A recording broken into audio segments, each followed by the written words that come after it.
Do you like strange conspiracies?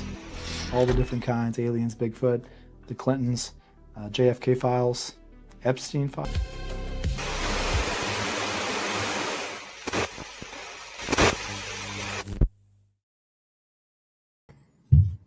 Hey, how's it going, everyone? Welcome to tonight's live show. We've had some technical difficulties. Sorry I was a little bit late jumping in. Some of the videos that I wanted to share with you guys tonight are not working well, so that is unfortunate, but we're going to try to improvise the best we can. Definitely appreciate you guys being here, and hope you guys have had a good week. It's been kind of a crazy week for me. Spring break week for us. I know different places have different spring breaks, but we are in the midst of it. So tonight we've got a good one for you. It's actually a kind of a local legend, not too far from home, and so I wanted to bring this and share it with you guys. I knew you guys. We did a poll. I know you guys love Bigfoot, so we decided we'd try to do some Bigfoot, and we may have a special guest coming in here in a little bit. Somebody you guys all know well.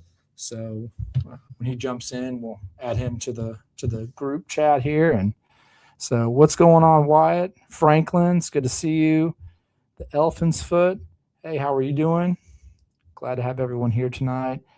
Brittany, it's good seeing you. Courtney, glad having everybody here tonight. So we're going to do a couple call-ins here later on. I think I've got somebody who's going to share a pretty cool story that said they would call in tonight. So we'll see if he jumps in, and we'll get going. But tonight is all about something that Wyatt, you may know about this, maybe not. It's actually folklore here in Arkansas. And so it's the monster of Peter Bottom Hollow. Tonight, we're talking about one of the strangest Arkansas legends that I've ever come across. It's a creature said to live in the hills and caves near Rogers. It's a place locals call Peter Bottom Hollow. And depending on who you ask, what was seen out there wasn't just Bigfoot. It may have been something that knew those caves better than anyone else ever could. If you're from Arkansas, you guys know War Eagle, Beaver Lake, Rogers, Eureka Springs. If you guys know that area, drop it in the chat now.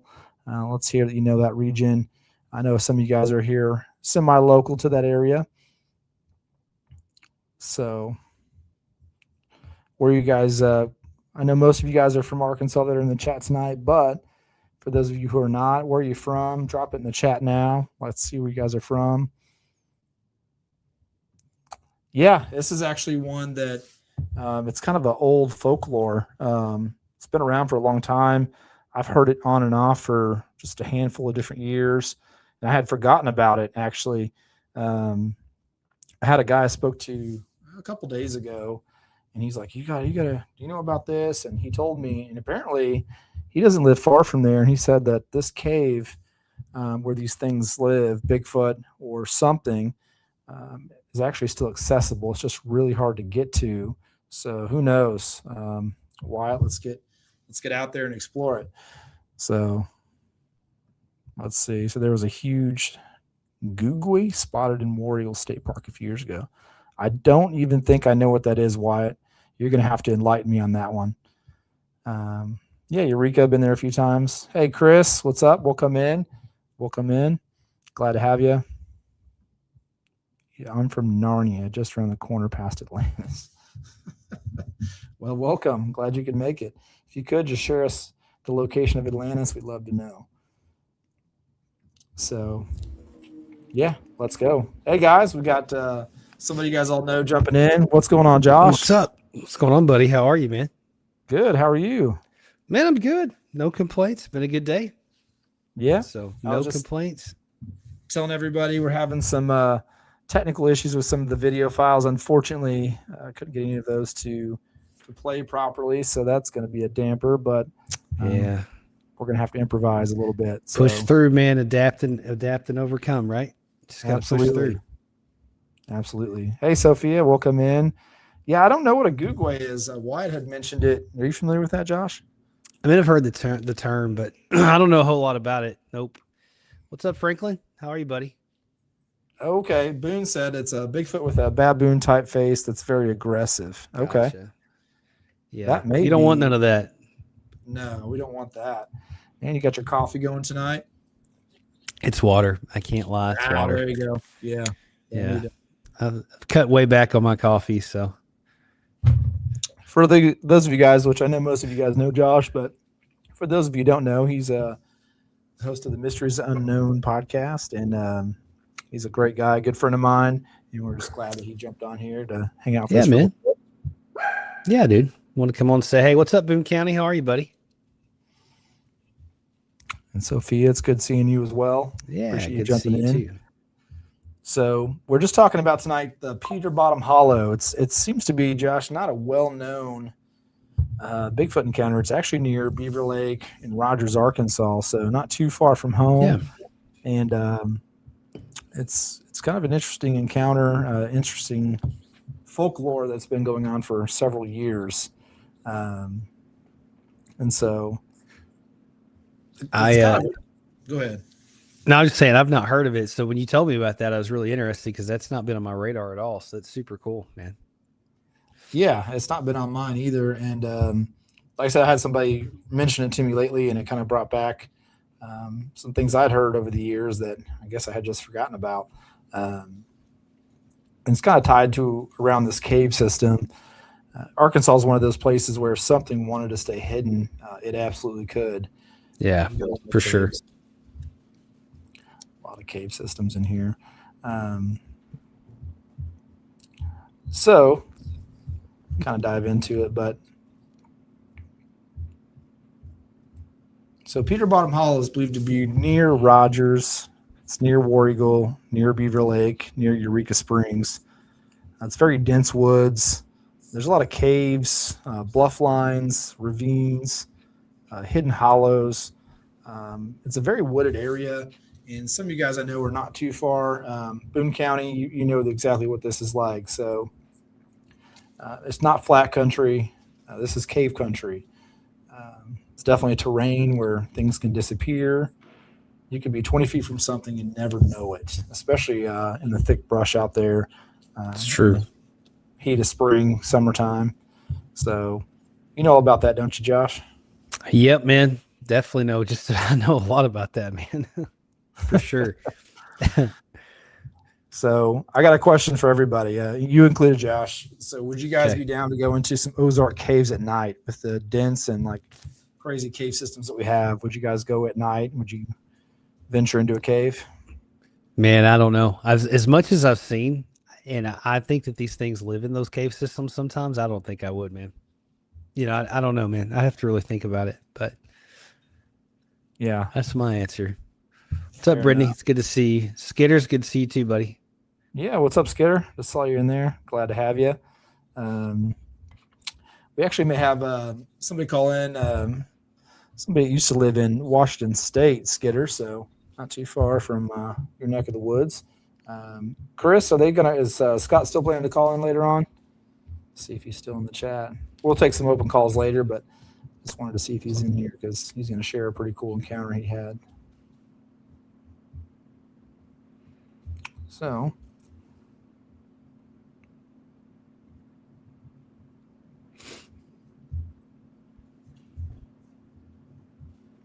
My dog is tripping. She is tripping because she's wanting to play because she got a bone for her birthday. Sorry. So no worries. Yeah, I know a lot of times she's on your camera, so yeah. let's see here.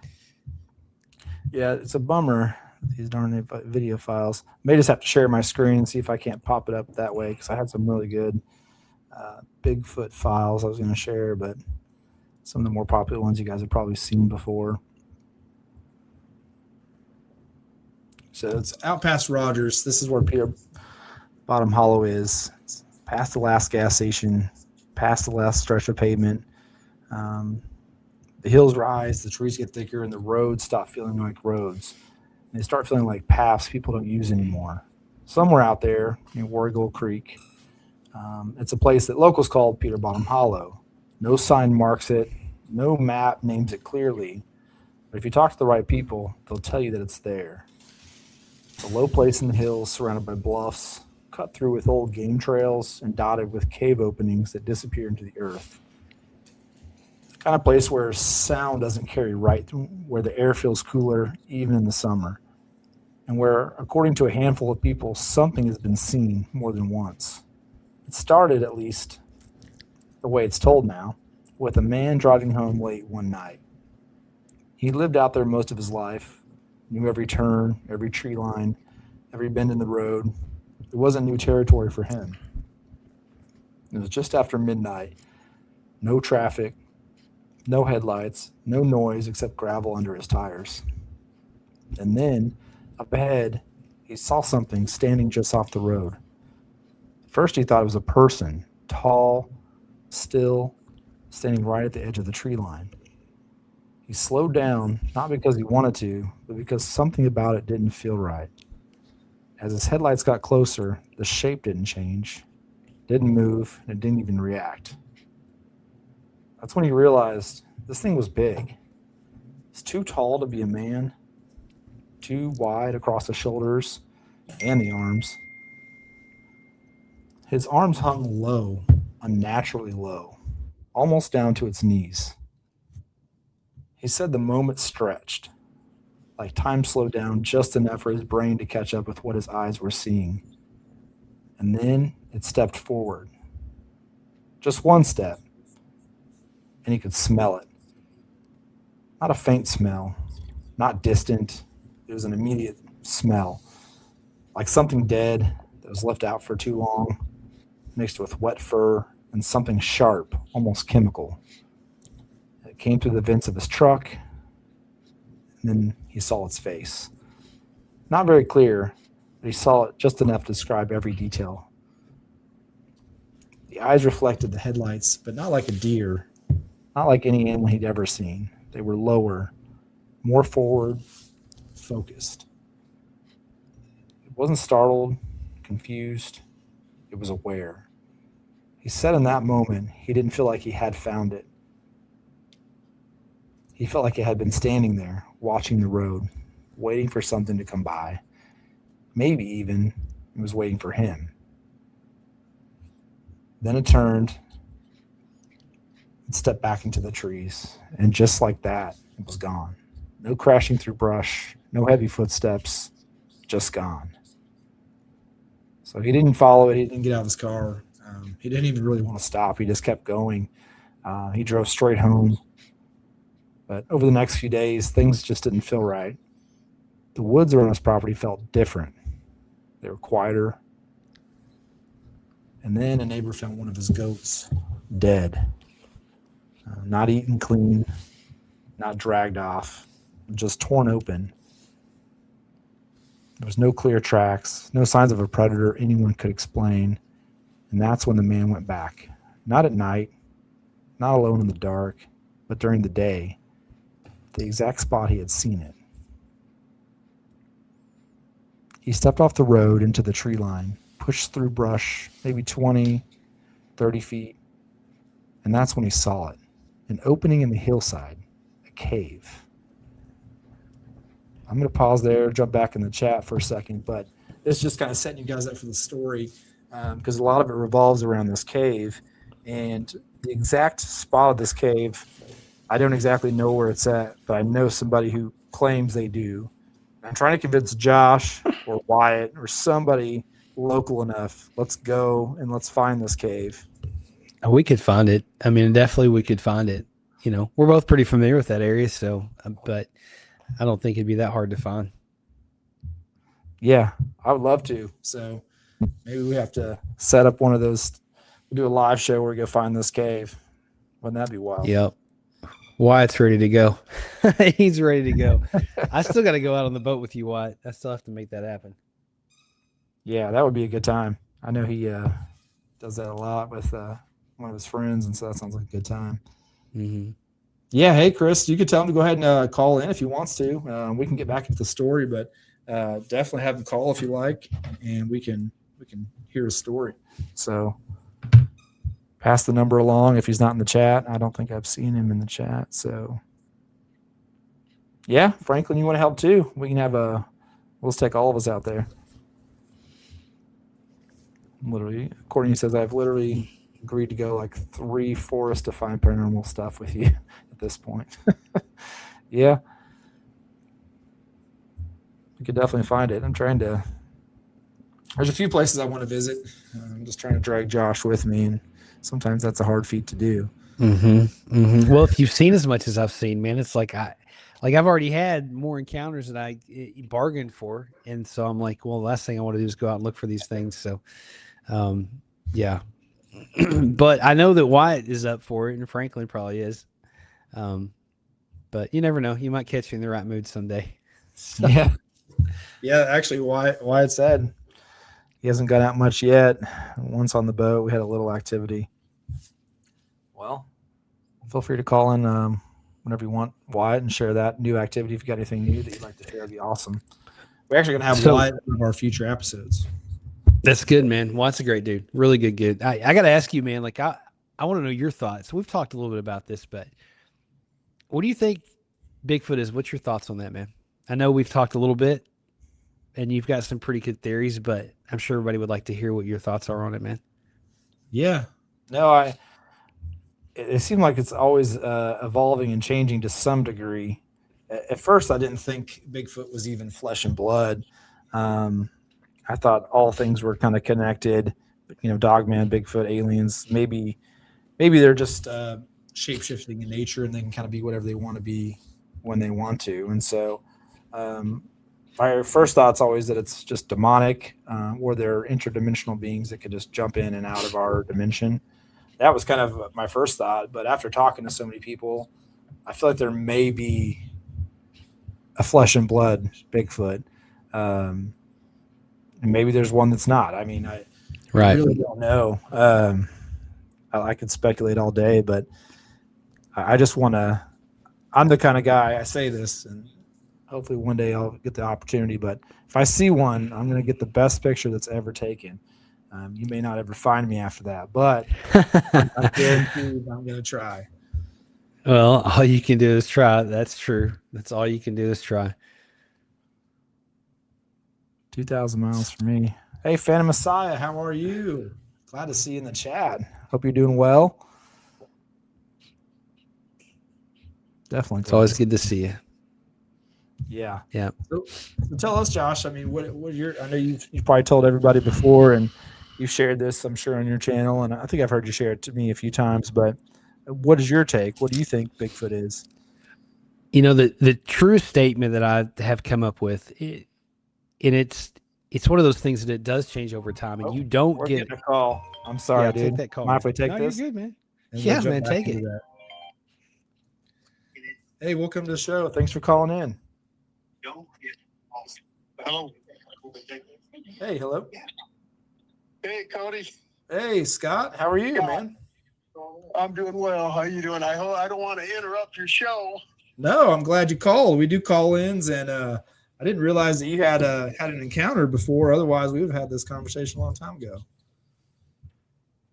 Yeah. It wasn't a visual. It was more what we heard and what run us off the mountain. Well, yeah, please share it with us. We'd love to hear it.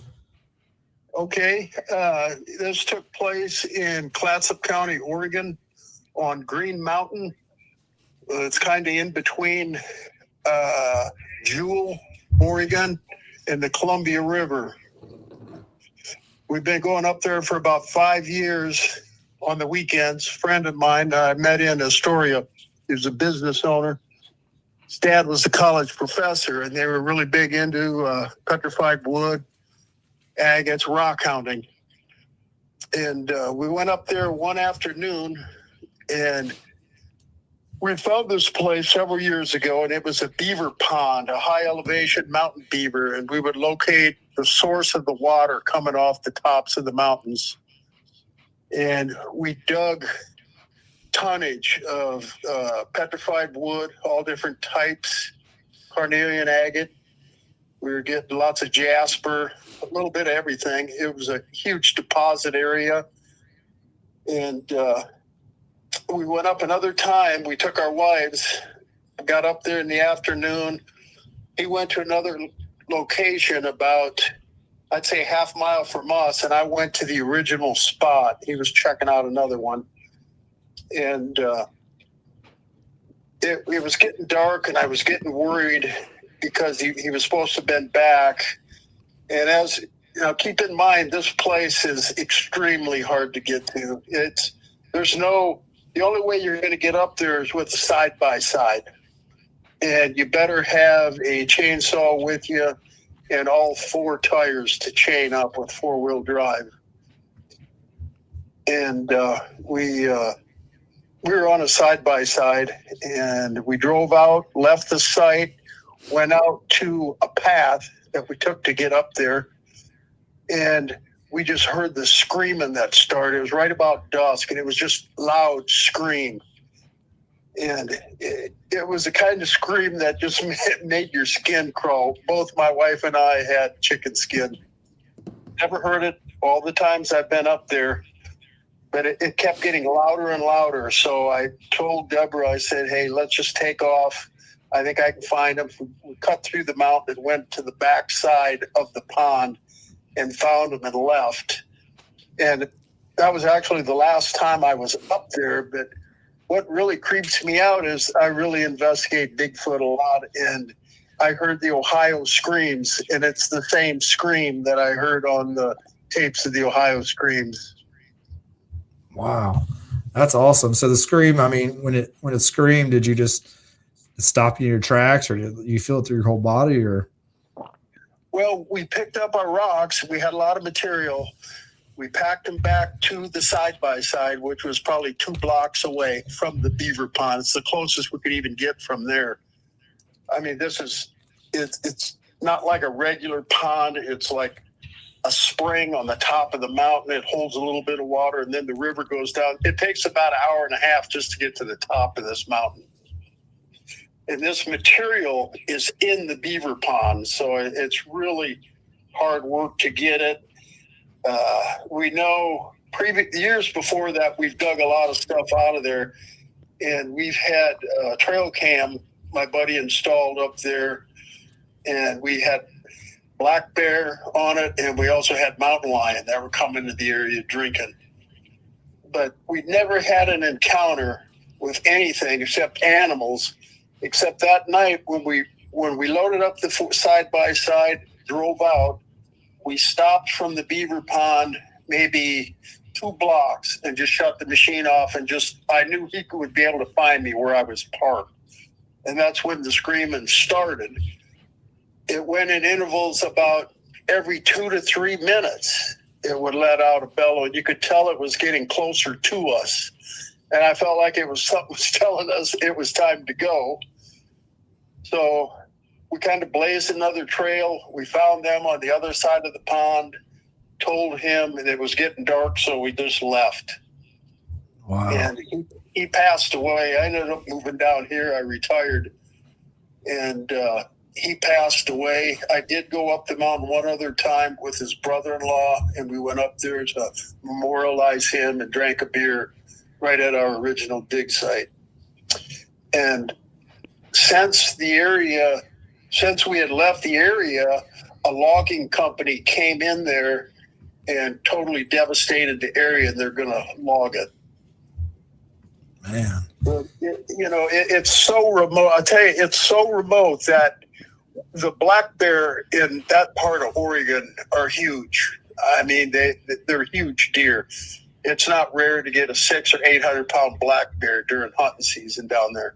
Wow. But, we literally were digging. Some of the trees next to us were probably 13, 14-inch round alders, and they were stripped by the bears where they sharpened their claws down to where they're about 4 inches round. Wow. And this was at chest height.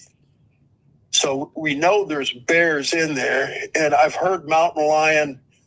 I've been in the woods a lot down there, and I mean, even the elk bellowing will scare you if you're not used to them. But this was a scream that was just so annoying and so frightening that we didn't want to stay and find out what it was or let it get any closer to us.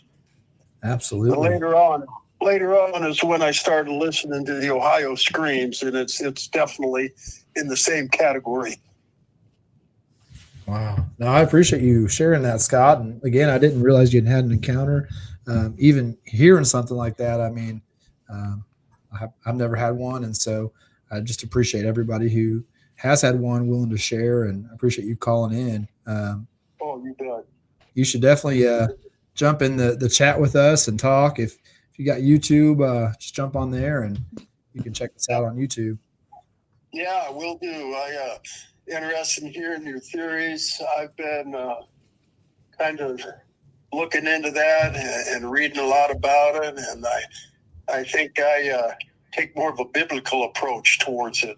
I think this thing is the beast of the woods, and I think the veil is getting thin, and we may be deceived, and there could be a time where it is let loose, where it will contact man, and we won't want that contact.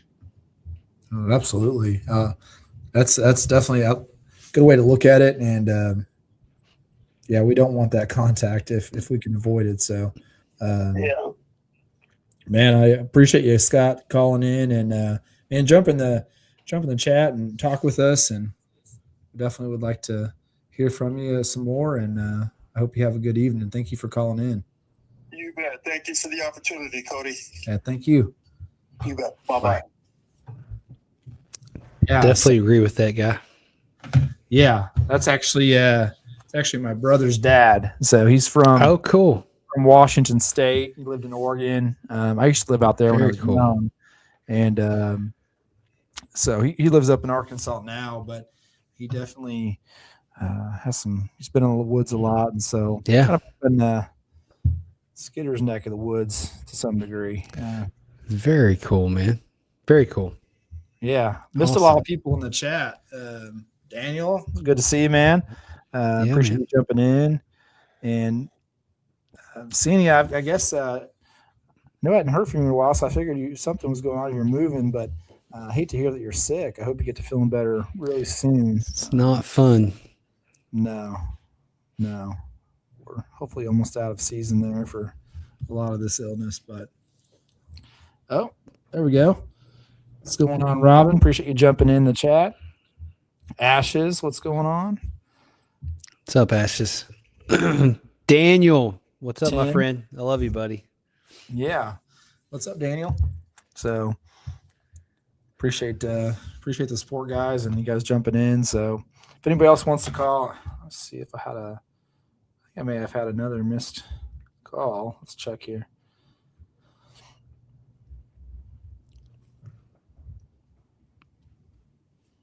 Nope, we're good. Nope. Okay.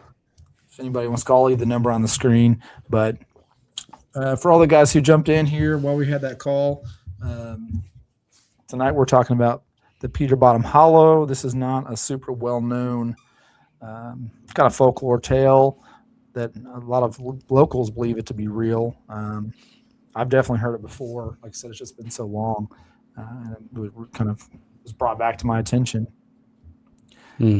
So it stems around this cave, and this cave,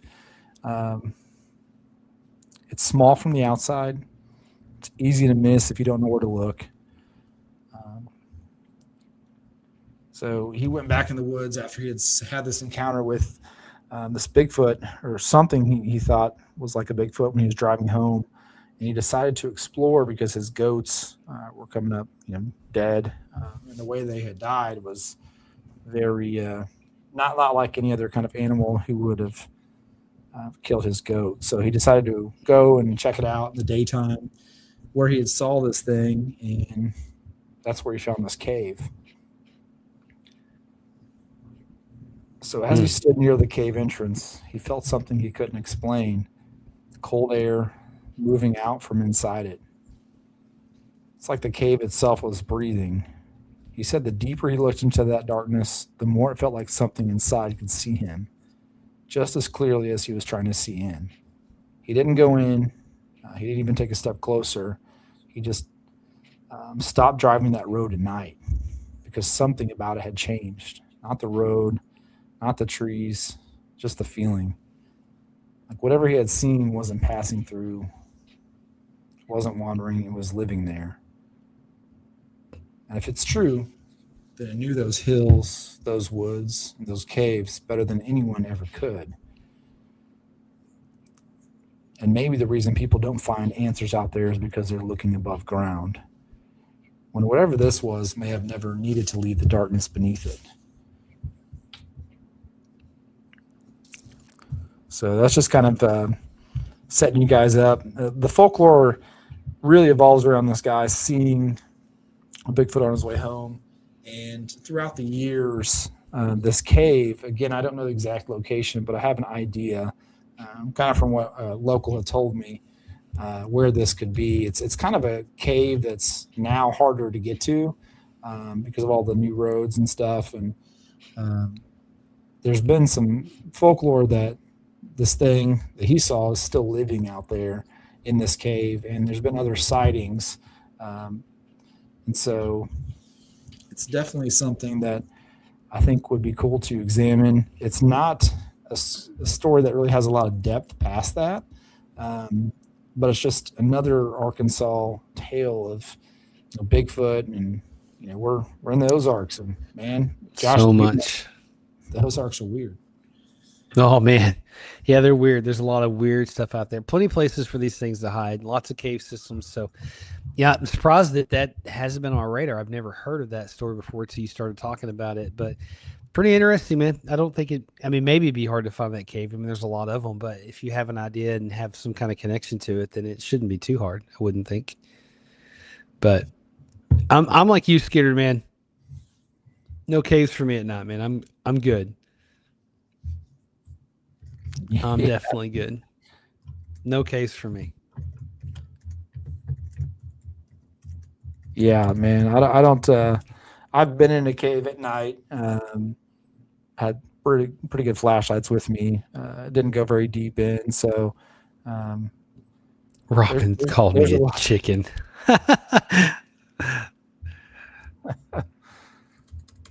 Be nice, Robin.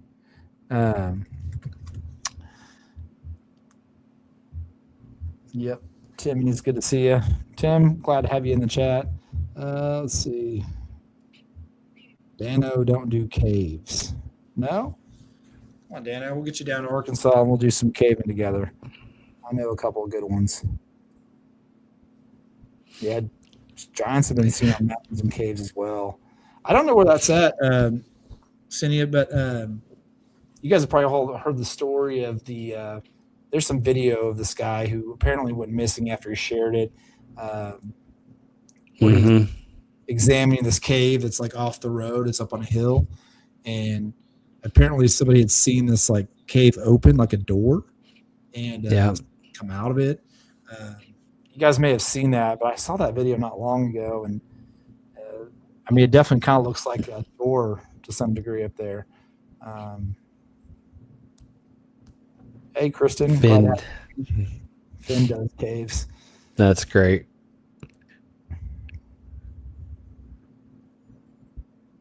Okay.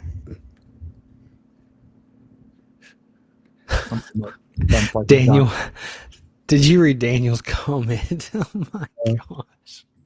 You have a better chance of getting a Muslim eating a Baconator from Wendy's before I go on to it. That's awesome. Oh, bro. Man. Daniel. Yeah, man. Been trying to jump into your mornings. I think I caught a little bit of one the other morning, but hope you're enjoying your vacation and getting a little bit of a break. Yeah. Wear a hard hat. Yeah. Unfortunately, a lot of the ones up here that are near me that I've been in as a kid, unfortunately, they've kind of barred them off to really prevent a lot of folks from going in. I guess it was getting too popular.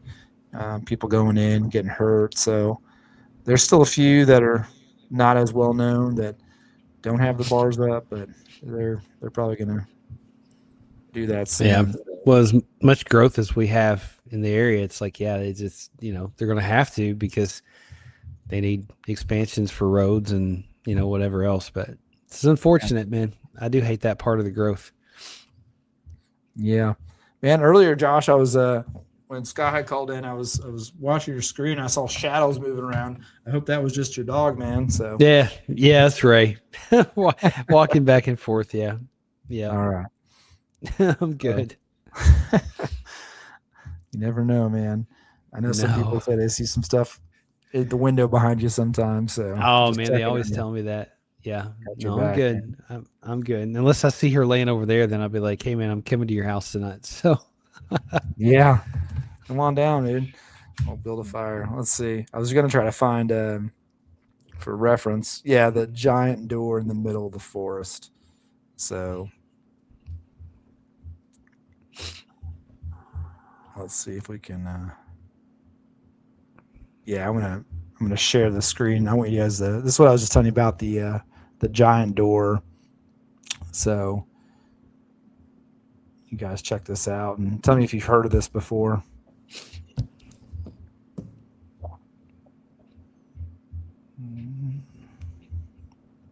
Doing things backwards since none of my stuff decided to you're work. good, man.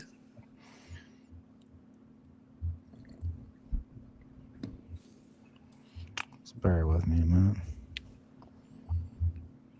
Elephant foot, you're 6'5". I'm 5'9". So 6'6". Dude, that's so tall, man. Dang, 6'6". Yeah, 6'6". Yeah, he's not going to any caves. Yeah, and you'd have to get really low. I'm Man. working on this, so take over for a second, Josh, while I get this figured out. Oh man, listen, guys. If you're new here, definitely subscribe to this channel. Cody's a great guy. He's a very good friend of mine. I really want him to succeed. He's got a huge passion for this channel. So please subscribe, check him out. He's all over the place with what he covers. It's really cool because he covers lots of strange conspiracies, but he also does the Bigfoot stuff. So if you like my channel, you're going to like his. He's a very safe host, somebody that'll take care of you. And if you share some with him, it'll stay in confidence. So me and Daniel really have a respect for him and we trust him, so we can vouch for his channel. So it's good to see a lot of my mods in here. Good to see everybody that supports my channel. Sophia, it's always good to see you. Skitter, Phantom Aside, just everybody in the chat. So hope you guys enjoyed the show tonight. Yeah, appreciate that, buddy. I think I've got it now. So I'm gonna share my screen here so you guys can see this. This is that cave I was talking about, and we'll just watch a few seconds of this here.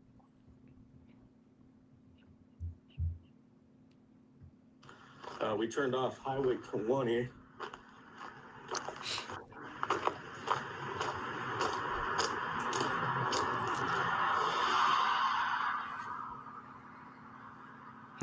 And I would say it's probably about like 10 to 15 miles down. And actually kind of found it just kind of like on a whim. But yeah, there it is.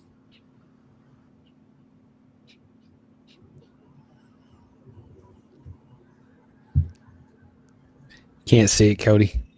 Oh no! There it goes. Now you can You see see it now? Yeah. Okay. We'll go back just a little bit. Sorry, guys. Definitely looks like a giant door.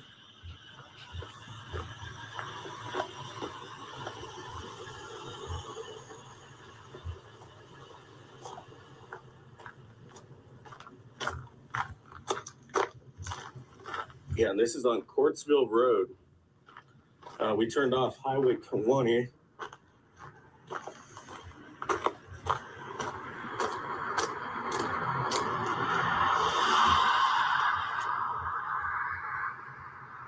And I would say it's probably about like 10 to 15 miles down. And actually kind of found it just kind of like on a whim. But yeah, there it is.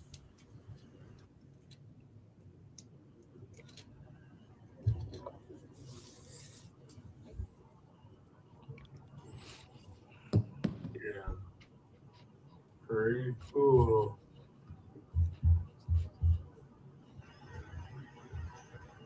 A big monster winked at me.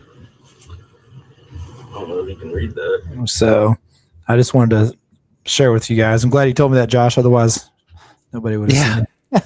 So, I don't know why. Sometimes StreamYard does some funny stuff, man. yeah, it does. It wouldn't let me upload any of my videos, but yeah, that's that cave. I don't really know where that's at. Off the top of my head, I don't remember, but I'm sure some of you guys have heard of that, but it's definitely interesting. And they, I think, was it the guy who originally found it? He found it and he saw something come out of it and like he went missing. Isn't that kind of the story behind that? Yeah, it reminds me of another story, and I'm wondering if maybe it's two different stories, and I'm getting confused because there is a guy that was driving and he saw something up on top of a mountain, and it was this massive giant walking. And then he went back the next day. He filmed it, went back the next day, and then he saw this UFO. He filmed that. And then he started to act really weird, and then he had people starting to follow him. Did you hear this story? People would start following him. Yeah. And the last video that he made, like, he gets on there and he's like, all this was faked. None of this was true. And you can see he keeps looking over to the left or the right, like somebody's forcing him to say that. And like a week later or a month later, he dies. And they have his obituary, and there's like this whole conspiracy that he faked all this or his death and he's still alive. Or then some people like, no, they unalived him. But I kind of mixed those two stories up, I think. So, no, that's the one you were talking about, Cindy. Yeah, that one's weird, man. You should look into that one. That one's wild. Yeah, I may do a deep dive on that one and check it out because it is pretty intriguing. I saw that video not long ago. So, okay. Yeah, it's really intriguing. Yeah, I was kind of behind in the chat, so I was kind of catching up with everybody. But it's easy to do. Yeah, Cindy said, watch the story of the smells from Sasquatch because they're grumpy. Indian folklore, red eye ones are demonic. Yeah, I definitely I've heard that. Yeah, I've heard that one as well. So appreciate you guys jumping in tonight. Kristen says, I've heard of that. Most were debunked, but not sure if they ever found him. Okay. It's interesting. Really interested. Yeah. Yeah, definitely.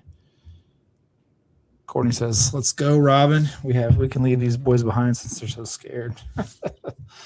You guys take a camera with you and send us back anything you find. Right. Skitter says, guy I knew in Oregon had a Harley going through the woods, no trail or road. Oh, interesting. Okay. Black Dodge Charger outside his house was scary. Yeah, there's some weird stuff about, we always hear about the Men in Black, back especially with more alien stuff, but I feel like that happens to folks as well who've seen, Dogman, Bigfoot. 100%, man. Yeah. 100%. Happens a lot. That comes up a lot, actually. A lot. So, I mean, Daryl Adams had that happen to him twice on his property, government people showing up. So, yeah, it's just a weird deal, man.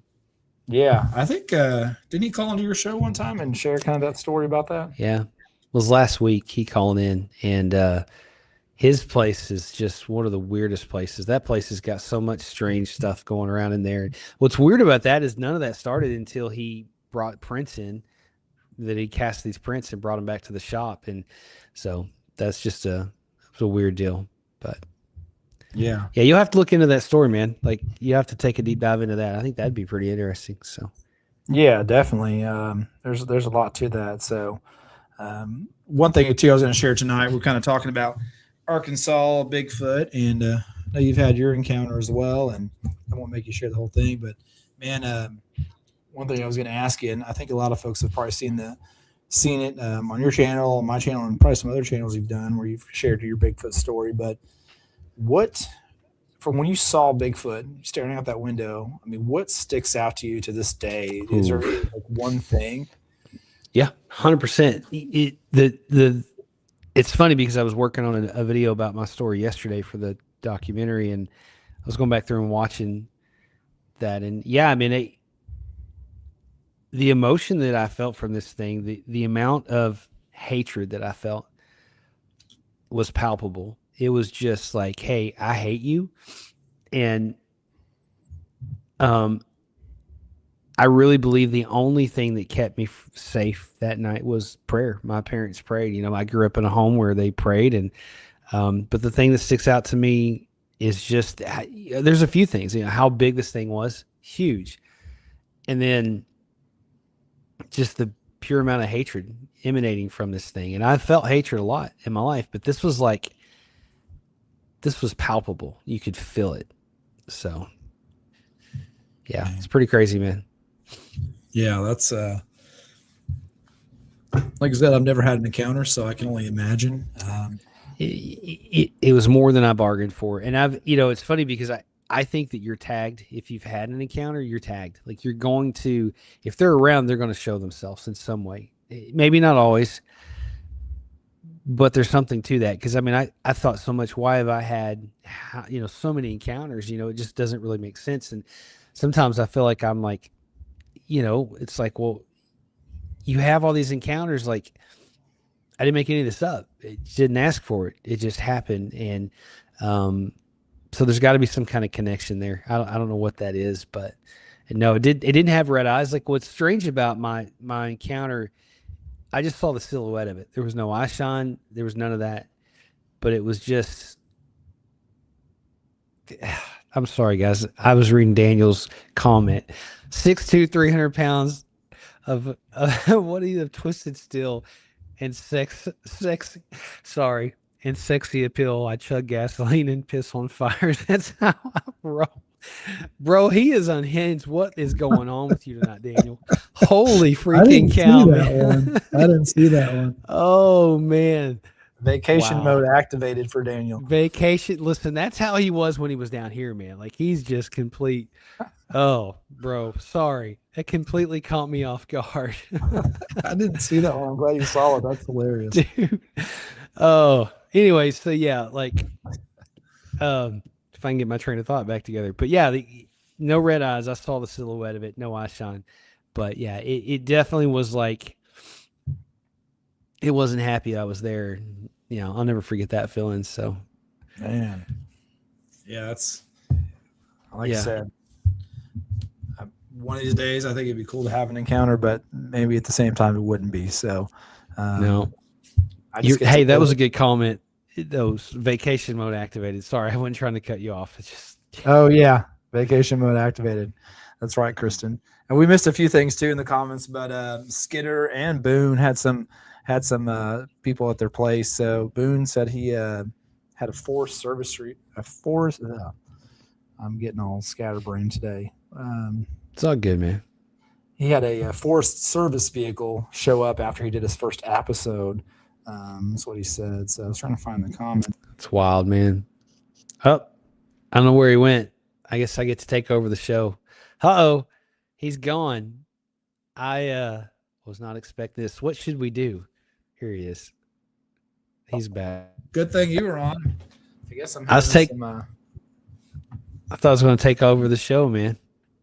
Man, you're more welcome to. Yeah, I don't know what happened there. So happens sometimes. Kicked me out.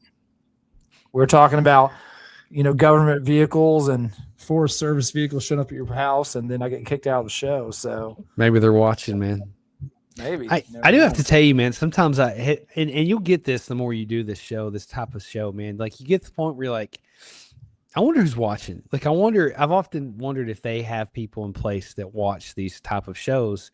And I think the bigger you get, the more eyeballs you have on you, the chances of people showing up. I've thought about that a lot. So, yeah, heck yeah, I was ready to be in charge. I've done this a couple of times, man. We were going to have some fun on his show. That's what Daniel does to me. Just FYI, like, yeah, if you hand Daniel over the reins, you get comments like what he did. So that's hilarious. Yeah, I've got to share this comment I found here. I'm 6'3", 300 pounds of twisted steel and sex appeal. I chew up chains, spit out bullets. I chug gasoline and piss on fires.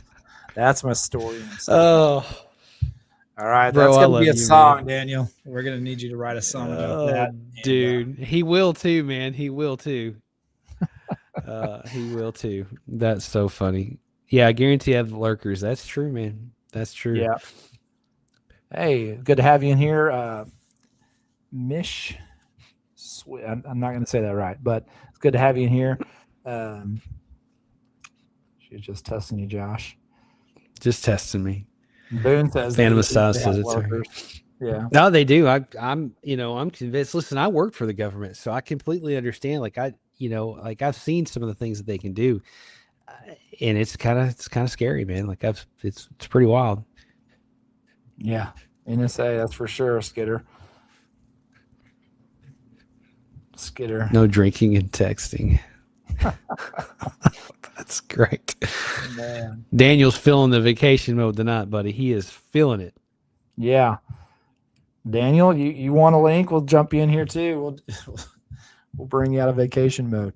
You sure you want to do that? I don't know, man. With his comments, he may be unhinged. We got to watch him. So. Oh, that's fun. That's awesome. That's fun, man. Christian year end, half sober. Praise Jesus. Awesome. Hey, that's awesome. It's great. Yeah. Congratulations that's great. on that. That's an accomplishment for sure. Huge accomplishment. Super cool. Yeah, that's definitely awesome. So, Nicole, it's good to have you here. I bet the government is watching the small channels. That way they can try to stop you before you. Yeah, maybe. Who knows? I don't know, man. Definitely not big enough to be on anybody's radar yet, I don't think, anyways. So. You will, man. You will be. Just keep doing it. Keep on doing. You never know who's watching, man. That's the thing, is like you don't know. That's for sure. You just don't, right? That's for sure. You never know. I've had some people reach out on different YouTube that I have for a business that I run, and it's just crazy the reach that sometimes things have, and you just don't realize. Yeah. You don't realize it. So no, but you don't, man. So you guys know this one. I was going to talk about the Peter Bottom. Then I also, you guys know this one, so we'll rehash it. But everybody's heard of at this point the Falk Monster, native to Arkansas. At least that's the name that he's received from Falk. So that's an actual town in Arkansas. Never been there, but I do know some folks who live there over in Southwest Arkansas. And I've talked to actually a few people that I know personally who will not come on my show to save their life or my life. And they swear they've seen the Falk Monster and they've got stories. So I'm working on that, but I haven't had any luck yet. So, but you guys have heard it. So the Falk Monster. So in the early 1970s, families in the Falk area began talking quietly about strange things happening around their homes. At first, it was just little things, dogs acting wrong, livestock getting spooked, noises outside late at night, the kind of noises country people know better than to ignore. Branches breaking in the dark, heavy footsteps in the brush, something moving where nothing should be moving. And then the smell. Again, so it's just a really strong smell that they remembered. And I know some of you folks have had encounters. You mentioned kind of the smell, just like rotting meat, wet animal, just something really foul. The smell had become one of the most repeated details in the entire Falk Monster case, because over and over again, witnesses described the same thing. You often knew it was near before you ever saw it. But kind of the sighting that made the whole story explode was the one that happened right outside a family home. And this is the part that made Arkansas stop laughing. It was a quiet night in Falk, the kind of night where the woods feel close to the house. A family was inside, settling in for the evening when strange sounds started coming from outside. Not just random animal sounds, not coyotes, not raccoons, not a stray dog. It was something bigger, heavier, closer. The man of the house, he eventually went to check. And when he looked out into the darkness, he saw it, a huge figure standing near the yard, covered in hair, broad across the chest and shoulders, its arms hanging low, its body shaped enough like a man to be terrifying, but wrong enough to make it clear it wasn't one. And this thing wasn't just passing through, it was sprinting across the road or vanishing in a second. It wasn't sprinting across the road or vanishing in a second. It was there, near his house, in his yard. He could see it, he could smell it, and he immediately became, fearful. And so he kind of shared that story around town, and the story got out because after that, it wasn't just one person who was talking. Other people started coming forward, more stories surfaced, more sightings, more reports of strange movement in the woods, more descriptions of a large, hairy creature seen moving through the darkness around Falk. And the details are always similar. Witnesses would describe it's around 7 to 8 feet tall, weighing several hundred pounds, covered in dark hair, with long arms, and an overwhelming, nauseating smell. So it did not look like a bear, and that's important because Arkansas we do have bears, and as of lately we've actually had some in cities where we normally don't see bears. So I don't know if their population's growing or not, but they're moving into this area. Actually, there's one in a town close to me, which we've never had a bear. It was like in somebody's residential neighborhood in their front yard, so it was kind of interesting. Strange world, man. Arkansas's got a lot of stuff, man. There's a lot here. It gets overlooked, but there's a lot. There's definitely a lot, and again, it's all tied into kind of all parts of Arkansas, but Falk especially. The people I've talked to who actually live near Falk, they've seen it. They haven't seen it recently. It's been many years ago, and so I don't know if there's been reported sightings recently in that area, but definitely back in the 70s, all the way up into, I'd say the 90s, early 90s, there was several sightings of the Falk monster, and that's when some of the folks I know had seen it, or smelled it. The smell really is the biggest thing, and just makes you wonder: do these things migrate? Like birds, they migrate, right? Right. These things. I think sometimes they do. I think some of them are very territorial and they stay in specific regions. The Falk monsters, it's got a lot of different attributes than a lot of other cryptids and Bigfoot. So I will tell you that doing this show, me and Daniel's done a show on it a couple of times, but there's been some pretty recent sightings. Like Daniel found a couple that were pretty recent, and so it's still in the area, but they can migrate through it. I think they use cave systems, swamps, rivers, things like that. But there's a lot of places for these things to be. So it's pretty interesting stuff, man. But dude, I don't have to bounce. I just wanted to say, hey, real quick, man, hop in here and hang out with you for a minute, man. So I appreciate you letting me come on, man. Yeah. No, I appreciate you jumping on, man. And thanks for, supporting the show and helping out and all the ways you have. And, man, we're just thankful to know you. And we love you, brother. And you have a good night. Thanks for jumping on for a little bit. Yeah, man. Love you too, buddy. I'm here to support you guys. Give him some support. Good guy, man. All right. Stay prayed up. We'll see you, bud. Love you, man. Bye. Take care. So always great to have Josh on. I know you guys know Josh well. I've kind of been missing out on the chat, but yeah, you know what, Skidder? I've never been to Falk, and I've lived in Arkansas pretty much my whole life, but I want to say it's very lowlands there. When it rains in that area, it most definitely floods easily. So I want to say there's probably a lot of swamps in that area. I could find out for sure, though. Yep. It was seen in 2023. Okay. So it's still definitely here. Appreciate you guys jumping on. There's a couple new faces in here that I haven't seen too much on here. So I appreciate everybody in here that's newer. You said I was scared, but I didn't dare unzip my tent. I laid there and tried not to breathe, thinking, what are you talking about? Call in, share your encounter, Robin. We'd love to hear it. I must have missed your earlier chat where you were talking about this, but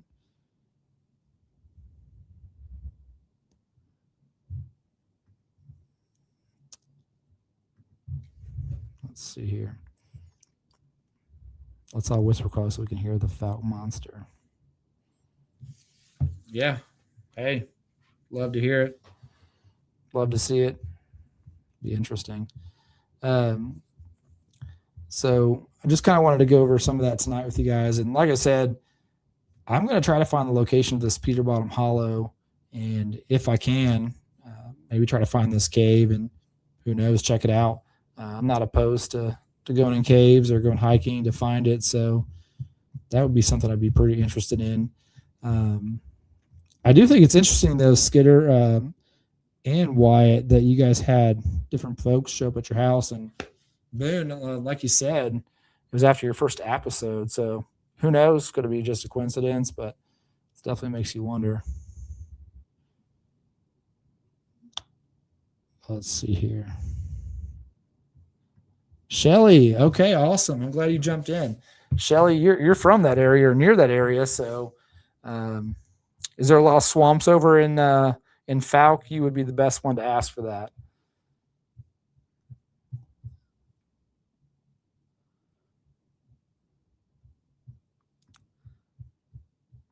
Yep. So it looks like there is Skidder. There's a lot of swamps over in Falk, so that kind of makes sense because swamps attract a lot of weird things. I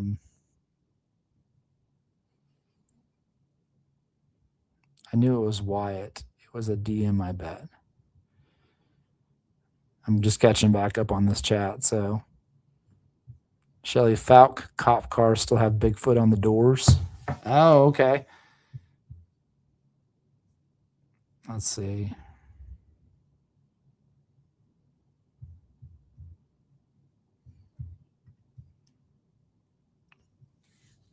You had wood knocks near the same area, Kristen. Okay. Kristen, are you from Arkansas too, or are you from somewhere else? I'm actually from Arkansas, if you're asking me, but I'm not sure. Chat's moving quicker tonight than. Never listen to your stories. I used to tell them all the time. Okay, you got to call in. You have to call in then. The number's on the screen. Call in and share this story with us. Robin, we'd love to hear it. So, been kind of light on the calls tonight. We had Scott call in earlier, and he shared something from when he was in Oregon. That was pretty awesome. I kind of had a light show scheduled tonight with the Peter Bottom, and then with the technical difficulties I've had, unfortunately, with my videos, it kind of messed up my kind of what I was planning for the night. So we're improvising, and so I appreciate you guys bearing with me. And normally I like to share a lot of videos. You guys know that.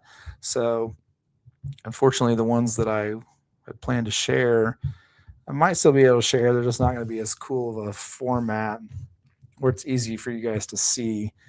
But we can try. I'm trying to see if there's a kind of a master video of what I was looking at. Let's see. But while we wait, if you guys want to, like I said, call in. And if you guys haven't, I know Franklin, I think I saw somewhere, I am going to be looking for kind of moderators. So kind of as we grow, we're still a very small channel. So obviously you can tell the chat's not crazy. We don't have just hundreds of people watching it at one time yet, but we kind of want to have things in place. So when that time comes that you guys can email me if you'd like, and we'd love to have you, moderate for the channel. I do have a Patreon that I'm working on. So if you guys are interested in that, I'll have more details and stuff coming out in the future. Just some housekeeping notes. We do have live shows that we drop every Friday. Live shows on Wednesdays. We have episodes. Sorry, Courtney. Episodes on Friday. And this Friday, we have a really good one coming out. We just finished our 3-part series with Phantom Messiah, or Cinia, as most of you know her. And that was really awesome. I mean, she has some crazy encounters and stuff that's happened on the property she lives at and kind of through her whole life. But I have a really good kind of alien encounter story coming out Friday. I think you're going to like that. This one is unique in the fact that we're trying to get her sister on, but her and her sister saw this thing, like a alien ship drop something into a field near their home, and they spent days and hours searching for this like box or crate or whatever it was, and they never could find it. There's some other things in her story as well that are just wild, but that's something I'd never heard before. And where they drop something out of the sky basically, and so it's pretty intriguing. You guys definitely check that out. It's coming out this Friday. We kind of vary our times, but it's between 11, I would say 11 and 12 Central Standard Time is when that's going to be coming out.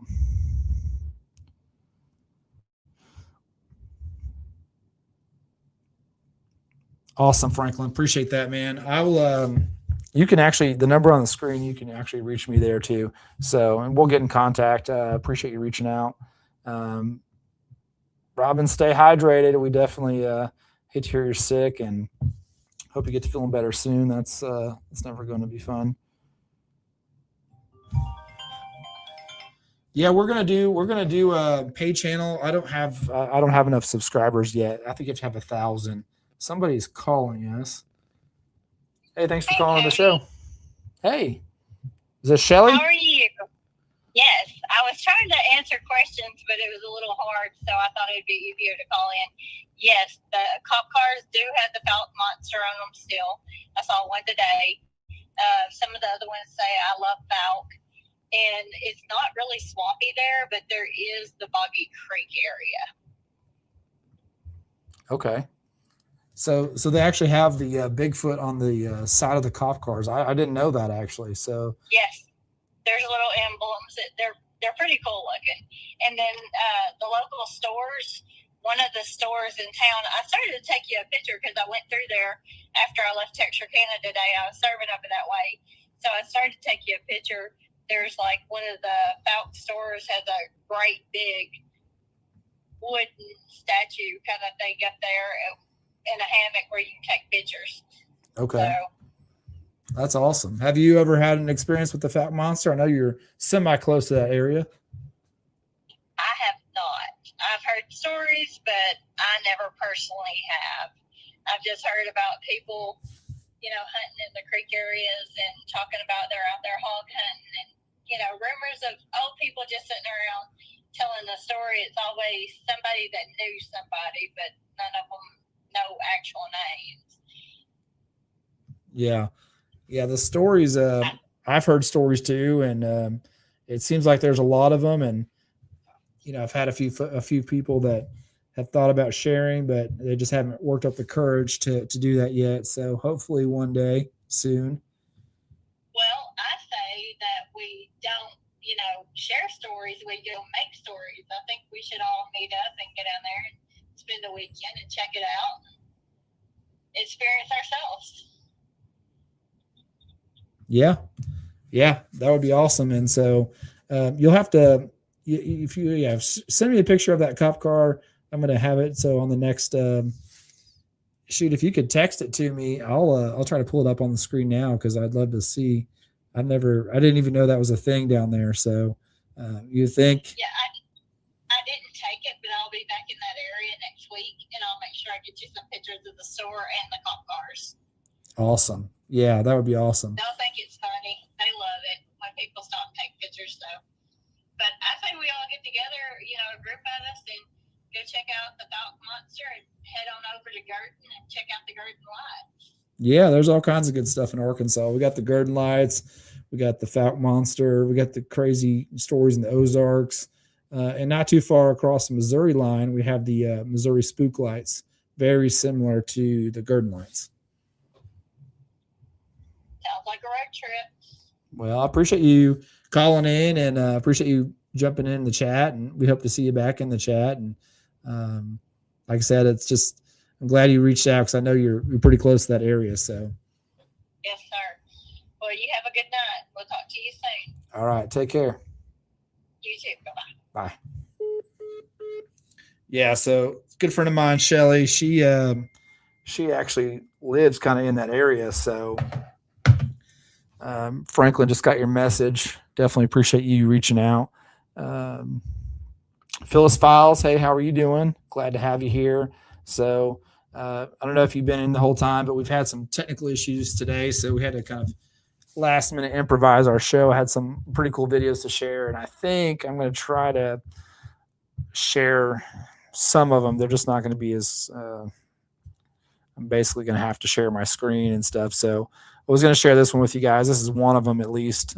You've probably seen this before, especially you folks that are well inept with Bigfoot and kind of all the different encounters and sightings that have happened. This is one you probably have seen. I'm trying to find the best way to share it with you. So, all right. So check this out. You guys tell me what you think about this. You think it's real or not?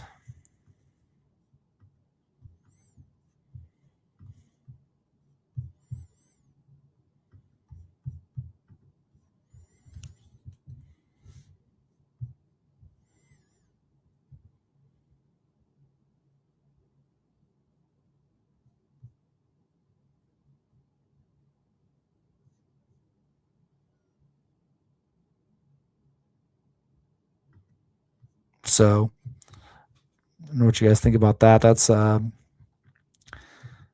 definitely a Bigfoot encounter. It's, I guess, near Yellowstone National Park is where that took place. So pretty good kind of shot of it. So I don't know if you guys have seen that one or not, but definitely pretty interesting. Yep, Ash does totally understand. Appreciate you being here and jumping in on the chat. Looks new. Hard to tell.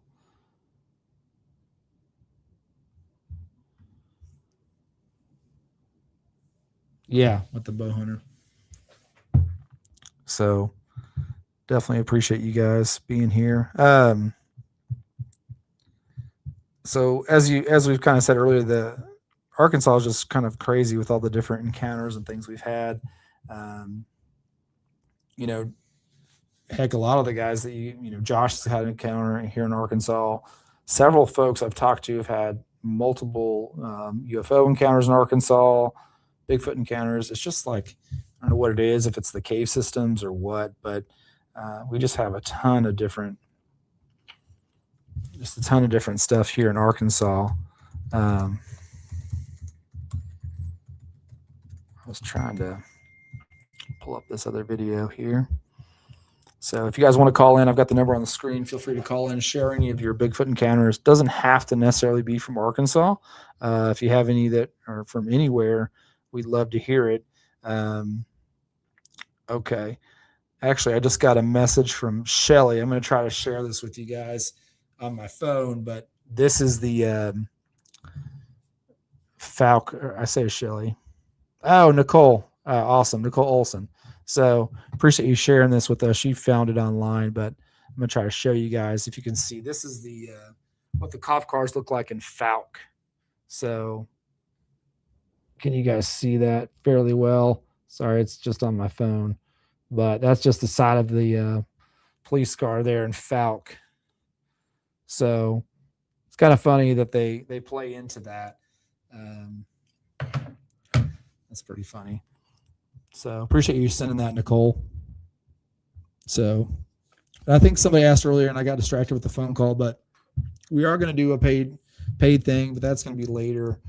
You have to have 1,000 subscribers on YouTube to even be allowed to do that. We're not there yet. We're like, I think last I checked 754. So we've got a little ways to go. I really just enjoy doing this. I enjoy going live and talking to you guys. And I usually have more of my stuff together than I do tonight, but with the technical issues, and I just didn't have the best day, honestly. So kind of threw me off for a loop today. Figgy, hey, it's good to see you. Good to have you in here. Arkansas has 2 mountain ranges, the Ouachita and the Ozark Mountains, Bigfoot territory. Yep. Yeah, and I live in the Ozarks myself, so we're from that region. It's a great place to live. Lots of outdoor stuff to do, lots of hiking, lots of woods. And so I've actually been out trying to do a little bit more hiking myself. Haven't got too far off the beaten path, but there's some areas out here that we could definitely get lost at. You can get out there and hike for miles and miles for days if you wanted to. So Robin says, do research on Escalade Holler from back in the day. Lots of weird stuff in the day. Call in and share. Hey, call in and please share. I know you mentioned earlier about your encounter like in the when you were in the tent. Love to hear that. I'm sure everybody else would as well. So if you want to, call the number on the screen. We'd love to hear it. Boone, I agree. Those are awesome. It's a great place to live. Yep, it's great to see you. Hardwoods. Yeah, it wasn't the best day, but you know what? Every day is a good day because we're been granted another day by the Lord to live and breathe and do life, and so I don't take that for granted. I want to call him, but I feel like I'm cheating on the cryptic bosses. No way. You could call in, Christine. Come on, call in and share. We'd love to hear your story. Appreciate you being here. So we just appreciate you guys being here. So 10,000 in the county. Okay. Yeah, that's definitely smaller. Our area here is growing exponentially. I don't even know the totals, but they said in the next 10 years, we're gonna have 1 million people. So it's insane. Escolpe. I've never even heard of that holler. Is that here in Arkansas? I've never even heard of that. Come on, Kristen. It's good to see you, Figgy. Look at that, Sophia.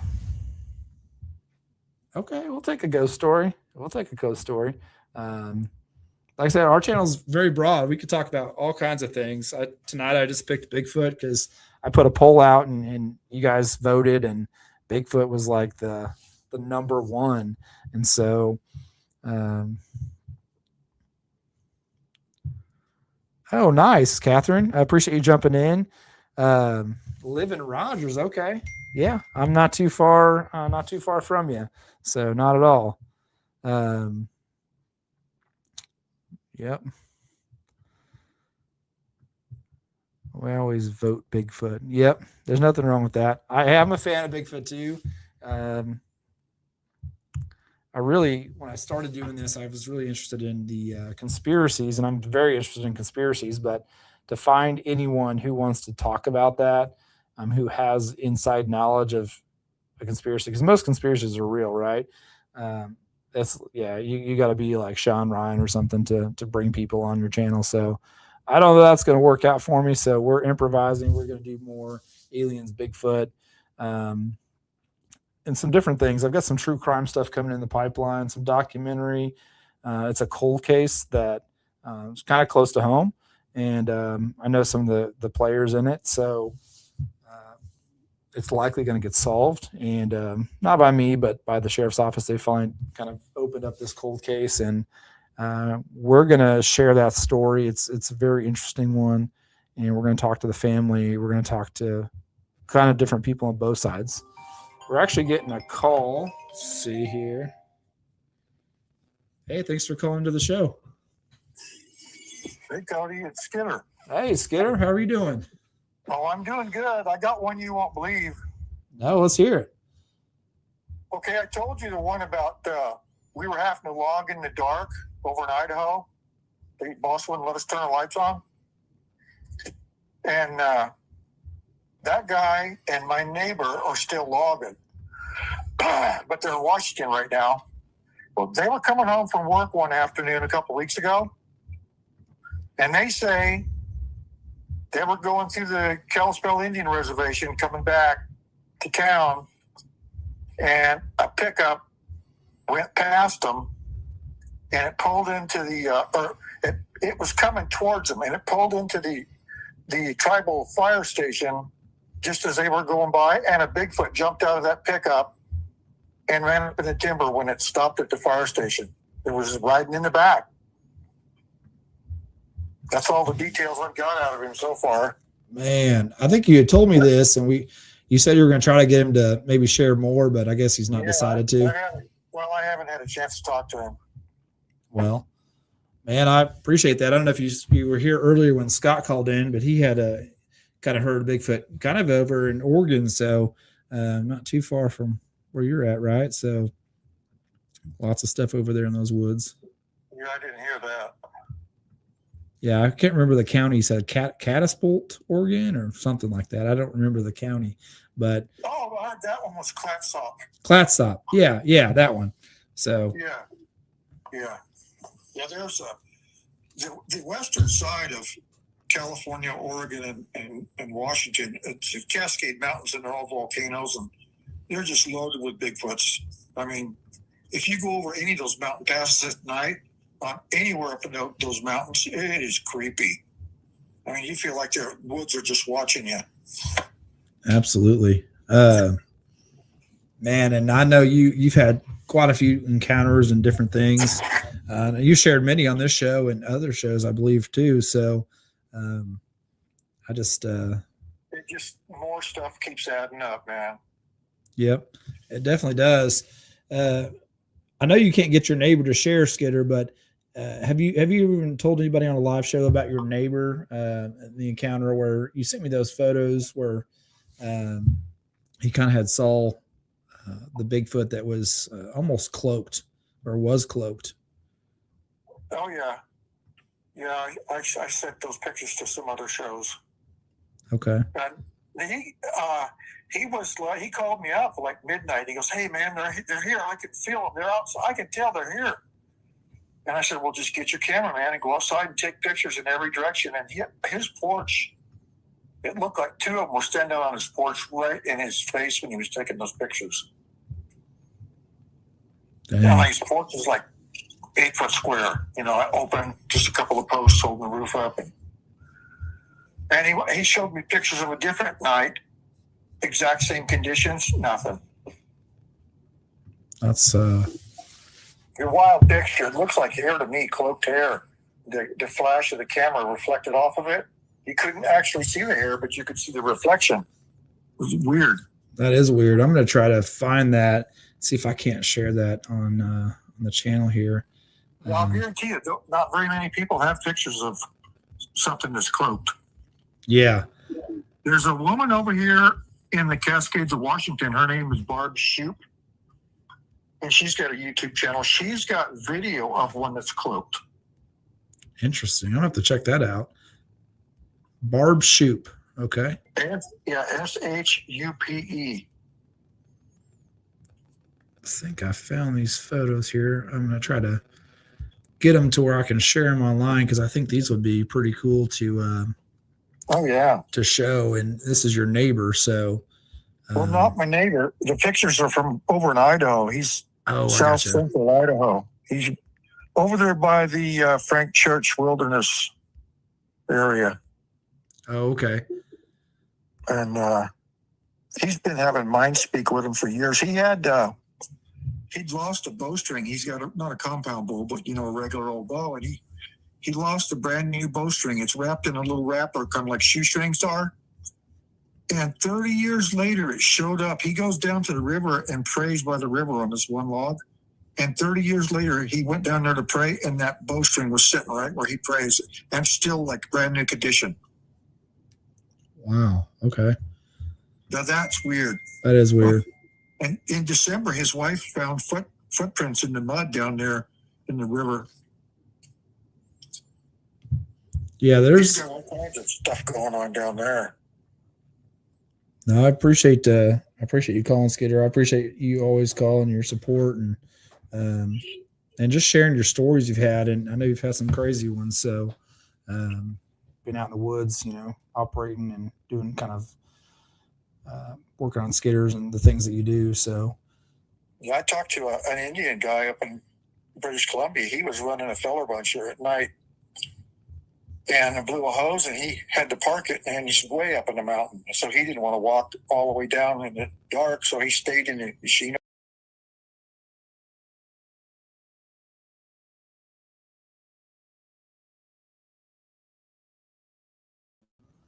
Sorry, we lost you there for a second, Skidder. I don't know what's happened. It's twice tonight that we got kicked out. I'm back in now. Hope everybody can still hear and see me put a 1 in the chat if you can hear me. We're having all kinds of technical issues tonight, so I'm not sure what's going on. But how's the weather going down there? it's going. Yeah, it's going. It's pretty warm. 90 degrees today almost. So we'll take it. Looks like we're back. So sorry. Yep. What about up there? You guys staying pretty warm or still cool up there? Well, it's unseasonably warm, and it's been too many rains this winter, not enough snow, and the snowpack is like nothing. And I think we're going to have a really bad fire season. The whole western United States, all the way from clear back to Colorado, dry. Man, too many storms coming from Hawaii direction. It is snow, and then we get warm weather from Hawaii, and then it would snow, and we get warm weather from Hawaii, and the road going out of here is all the mud's dried up a month early. well, man, yeah. Kristen it's said nice to have warm weather, but Kristen said Nebraska fires. So yeah, there's a lot of fires. I was actually traveled to Colorado. It's been a couple years back, but we were actually visiting Colorado, and we came across a wildfire, and we had to kind of reroute. So they definitely happen this time of the year. So we don't get too many crazy fires in Arkansas. Nebraska had 750,000 acres just burn up. That's a lot of ground. Well, that is a lot. If you look on the website, there's a Fire Watch website, and it shows the majority of the fires right now are in Oklahoma. It doesn't surprise me. We've been pretty dry over Hot, here. too hot, dry, yeah. Well, it doesn't have to be super dry. If it's super hot and the wind's blowing, they can blow torch.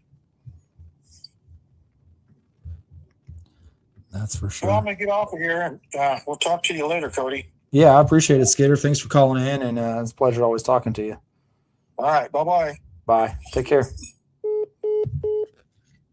Yeah, the man was trying to take me out, Josh. Who was it earlier? I saw something before I got before Skidder called, and I got kicked offline for a second. Yeah, the tinfoil hat. So I'll hand make them. How about that? We can all wear our tinfoil hats, and we can do some conspiracy shows. That would be pretty cool. So I was trying to get the photo on here that Skidder was talking about. It's a cloaked Bigfoot, and just bear with me again. It's been a night of technical issues for whatever reason. So I do apologize, and I appreciate you guys sticking around. So I really don't know why it's being so kind of internet type issues tonight. So I'm trying to find this photo. Where in the world did it go? So let's see. Yeah, it's been kind of a weird winter everywhere. No more steak. Kristen, I still think you should call in. You teased it. This is twice now. I think you've teased it, Kristen. We'd love to have you call in. Appreciate all the new folks here. We got some new people here that I haven't seen before. Nicole Olson. Let's see, Catherine. And Catherine, you're not far from me at all. So not at all. So it's definitely the best part of Arkansas to live in. That's for sure. So and we got some Tammy in here from Jacksonville. So yeah, hey, I appreciate you jumping in, and we're in the Jacksonville area. So I get down there on occasion, and kind of in that region at least once or twice a year, it seems like. So actually going to be down at the cryptid. They're having a cryptid conference in Little Rock, I think in North Little Rock, in June. Daniel from the Cryptid Podcast is going to be speaking there. So I'm going with Josh from Mysteries Unknown. We're all going to go down and kind of support Daniel. And I think there's going to be a meet and greet. It's for them, but I'm going to hang out too. So hopefully I can meet some of you guys there, especially you from Arkansas. You guys should definitely be there. I'll try to get the details on that and share it with you as well. That'd be awesome to have you there. Minnesota. Hey, glad to have you here, Nicole. how was the winter in Minnesota? I know you guys probably get a lot more snow. Alberta, okay. Alberta, Canada. Appreciate you having your Elephant's Foot. Way up there in Canada. I had some friends that were trying to get me to go. I guess it's really pretty. I'm going to say this wrong. Is it Banff, Canada? I don't know exactly where that is in relation to Alberta, but Banff, Canada. That's where they were trying to get me to go. So still might check it out. Figgy, and that's awesome. Yeah, it's gonna be in Little Rock. I think I'll get all the details, but I'm pretty sure it's June 5th is the cryptid. The 5th or the 6th of June is going to be the cryptid conference. So, like I said, it'd be my first time going. I think it's maybe the first one in Arkansas. I don't really know. There's a big alien festival in Eureka Springs every year. That's been going on for a long time. I've actually never been to that, so I may go to that this year too, if it doesn't overlap. Oh, it is in Alberta. Okay, see, you see my geography is awful. Yeah, so apparently some of the photos I've seen and stuff, they were going to do a big trip out there to Banff to kind of just hang out and enjoy the scenery. So, okay, in the Rockies, nice. 45 melting snow. That does. I'm glad we don't have any more snow. I'm not a big fan of snow. We get snow in Arkansas, and yeah, I can do it for a couple months, but I'm definitely glad that we're hitting spring, summertime. So it's my favorite. In Jasper, okay. Share the details with me on that. Why? Email me or text me. Is it going to be a cryptid conference or is this going to be something else? Jasper's not very far. Yeah, it is pretty expensive. I have a kind of a friend group, and to save money, they all plan a trip somewhere every year that's different. And so, if you take enough people, you can go places for pretty cheap. In relation to if you try to do it on your own or with just one or two people.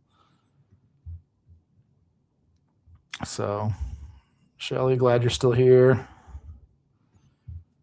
Yeah, I'm sure there's a conference. Teresa, I'm sure there's a conference where you live.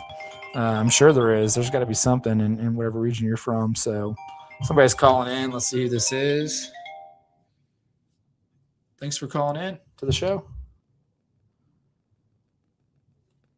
Howdy. Hey, how are you? It's Kristen. Kristen, awesome. Thanks for calling in. You know what? I think I just, and in the chat, I think I just prank called 2 other people before I got your phone number right. That's awesome. So sorry to those people. That's awesome. I appreciate you calling in. I see you, pop in, and I know you moderate for a couple channels, and so Yes, I do got my own little nickname there. What's that? The Hammer. I like that. That's awesome. That's awesome. Anyway, the reason I'm calling in now, I know we're talking about folk monster, Bigfoot. I do have a Bigfoot story. I do have an alien story. Okay. I did send Dan those like a year and a half ago. But I do. I feel like I'm cheating on Dan if I give this kind of information on your show. However, I can tell a ghost story. Okay. Hey, tell a ghost story. And, I've thought about doing some ghost stories. It can easily overrun the whole channel. That's for sure. Cause there's so many people. But I am interested, and that's most of my encounters too, or paranormal in nature with ghosts or demons or things like that. And so, You do. Well, yeah, no, I get what you're saying. Okay, so mine, when I moved here, I live in an apartment. They're set up like townhouses. But I don't know why, but they call them apartments. But anyway, I live here for 15 years. And as soon as I moved in, my son was only 3 years old. And you know how they always say little kids have, more of a knowledge of those things? Yep. Well, anyway, one day, I'm skipping over like 20 ghost stories. But this particular one, we had just moved in. I'm laying in bed. He's in his room. And all of a sudden, I heard bang, bang, bang, bang, bang up the stairs. And I thought someone broke into my house. And I was really scared. Nobody showed up in the hallway or anything. And so by that point, I was already so upset, and I was swearing down the stairs, thinking ghosts, thinking get the heck out of my house, blah, blah, blah, all that. And I actually called the priest at midnight and is like, can you come over? He did actually, not at midnight, but the next day. But anyway, so back to those stories is my son and I got home from work. I picked him up from daycare, and we have a no-shoe rule in our house. And so it was winter time. And so I took off my boots. He took off, well, normally we would do that. He did not take off his boots this particular day, and he ran upstairs. And I'm like, okay.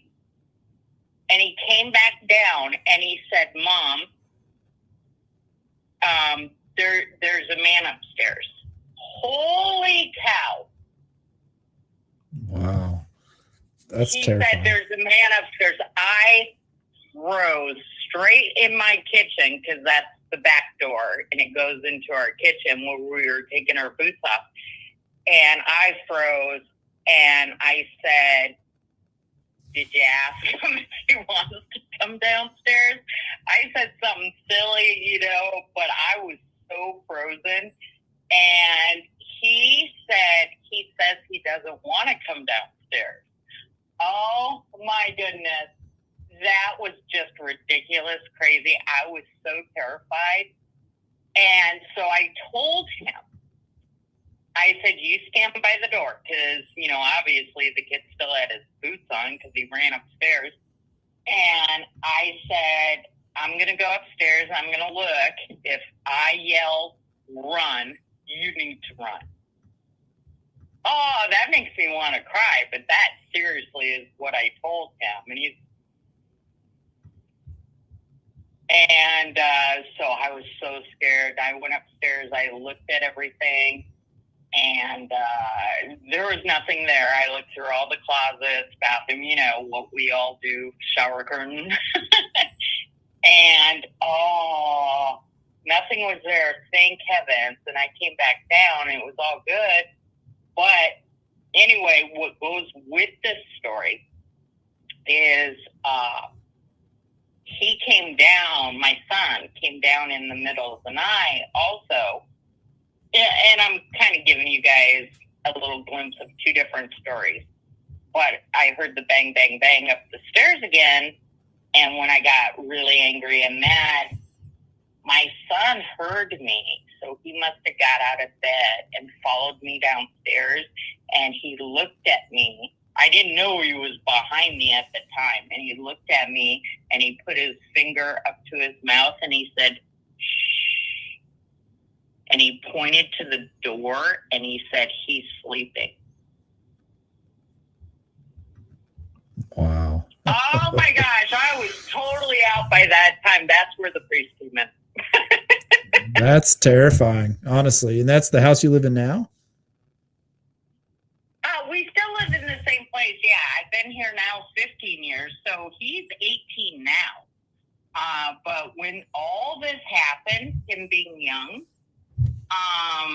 yeah, I even talked to his doctor, believe it. And I'm sure a lot of other parents experienced this, where I was kind of concerned, where I'm like, okay, he is seeing so much stuff, and his doctor actually said, I used to have that same thing as a child. he said, don't worry about it. He will probably grow out of it. And you know what? He really has kind of grown out of it. But I do believe when it comes to, what's called the psychic child, or, children see stuff, I actually do believe that. I think that young children tend to see more than adults do. But I also now believe that they do kind of grow out of it. Wow. No, I believe you. I agree with that too. I do agree with that. I have a niece, Robin, who was in the chat earlier.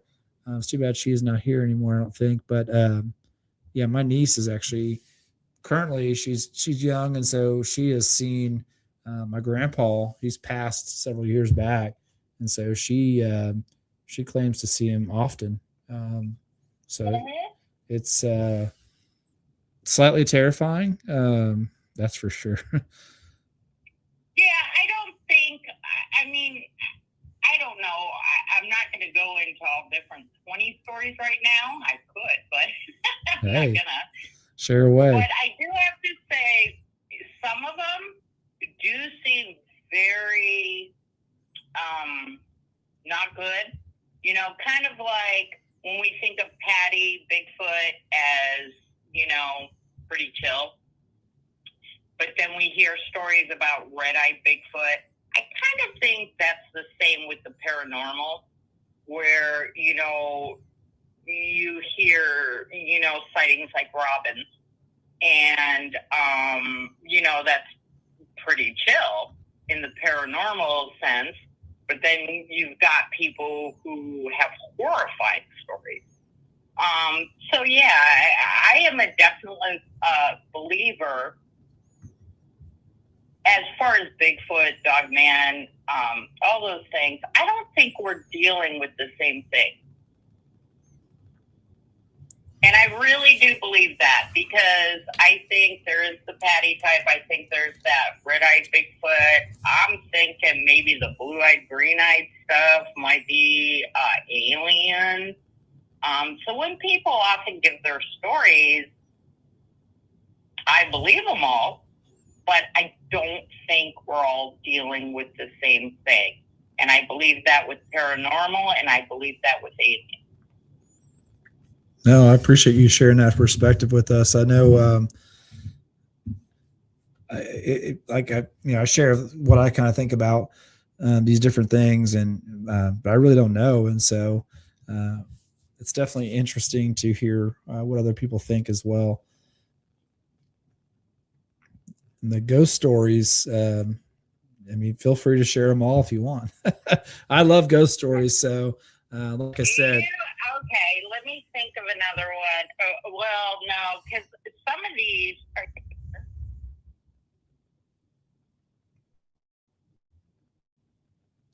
Some of these are what? I'm sorry. Okay. No, I lose internet. I get free internet here. Okay. And so I lose it every 2 hours, so I wasn't sure if you were there or not. One of the things that was weird here was my son, and this is around that same age, that 3 to 5 age, he would walk upstairs. I remember one time we were all like sitting down here, probably movie night, popcorn, whatever, and he was going upstairs, and he said, "Mom, he won't let me go by." Well, by this time, it had been, we're already talking now a year of this stuff. So, I ended up saying, just tell me. And so you got a 4 or 5 year old saying, just move, because he needed to get upstairs to go to the bathroom. And, he said, just move. And then he went around him, whatever, came back down. But one day he did draw a picture. And the picture actually looked kind of like a Bigfoot, but it was all black. It just shaded in black. It was kind of more of a scary shadow man. And you know what? I did see a shadow man as a kid when I was like that same age. And so we call it the stair dweller. I still to this day call it the stair dweller because, well, there's something on our stairs and it blocked him all the time. And in fact, you know, how little kids always sleep with their parents for a while. There came a time finally where he started sleeping in his room by himself and he would shut his door. And I had to ask him, why do you shut your door? Because usually you think kids would be like totally terrified of the dark, especially after all that. And he said because he didn't like that it kept looking in his room. Wow. And to this day, I guarantee you, while we were talking, if anybody heard, he slammed his door. He still sleeps with his door shut. Yeah. But yeah, I mean, there are like creepy things. And okay, so I'll tell you my little girl, my own little girl story. I don't know how old I was. I want to say 4. But I lived in Crystal Lake, Illinois. So this is kind of an Illinois story. But anyway, I lived there, and someone woke me up in the middle of the night. And I don't know, but I woke up in the middle of the night, and I was scared. And so I went next door to my parents' room, and I crawled between them, and I left the hall light on. And I crawled between them, and I noticed there was this giant shadow. And again, it looked like a Bigfoot, you know, but it was just a shadow. But I could kind of see fur, whatever, but it was just a black shadow.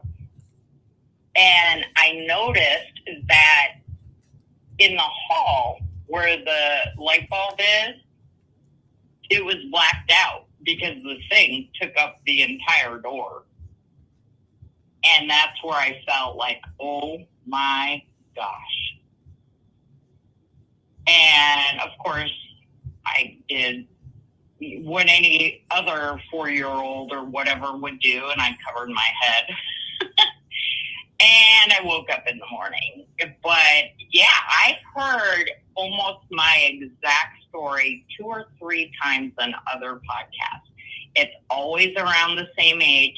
It's always the same thing. Kids waking up, they run to their parents' room, they see this shadow thing, and then they cover their head and fall asleep and wake up in the morning. So I know, hands down, I'm not alone in that. Yeah. No, there's so many stories, like you said. You honestly could make a whole channel or a whole YouTube. And there's several out there where they just share stories and different things. And I do find myself listening to those a lot. And like I said, I've got some stories to share with you guys. And kind of like Boone said earlier, sometimes you don't want to relive some of the things that you experience. And what's weird about your story, though, Kristen, is I didn't experience this myself, but I have a relative, and it's my cousin. And when he lived at home with his parents, he would have shadow figures roam the halls at night, kind of appear in his doorway. And to this day, I still think that at that home, his mother still experiences that. And so it's definitely kind of creepy. I don't know.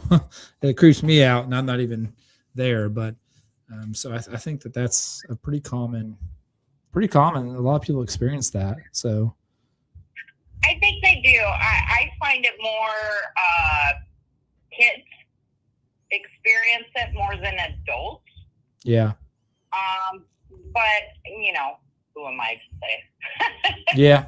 Well, my cousin, when he was young, this is when he really experienced it. So like shadow figures and things. And so, yeah, I definitely, as a younger person, I think your imagination and you're more open to maybe spiritual things, like you mentioned earlier. So, but I appreciate you calling in, and it's too bad you can't share your Bigfoot stories with us. Tell Daniel to get you. Have you already done Yeah, I do have my Bigfoot story, and I do have a really cool alien story. But again, Fair like enough. I said, I feel like I'm cheating on Daniel. Fair enough. He needs to record. So I figured, since everyone was saying Kristen calling, I figured I could at least share with you, since you are strange conspiracies. And I thought, you know what, I could at least start some of the ghost stories. Hey, I appreciate that, and I appreciate you. I see you in the chat. I know you're here as often as you can be, and so I really do appreciate that and appreciate the support. And so, yeah, I look forward to seeing your name pop up in the chat every time, and I'm glad you called in. And I'm going to get approval from Daniel eventually to let you share your story on here. So, well, That is too funny. All right, guys. I'm not going to say goodnight. I'm going to go back in the chat. But, yeah, just love you all. I recognize all of these names, too. I'm so appreciative to all of you. So hugs and kisses to all of you, and I'll see you back in the chat. Awesome. Thank you, Kristen. All right. Bye, Cody. Bye.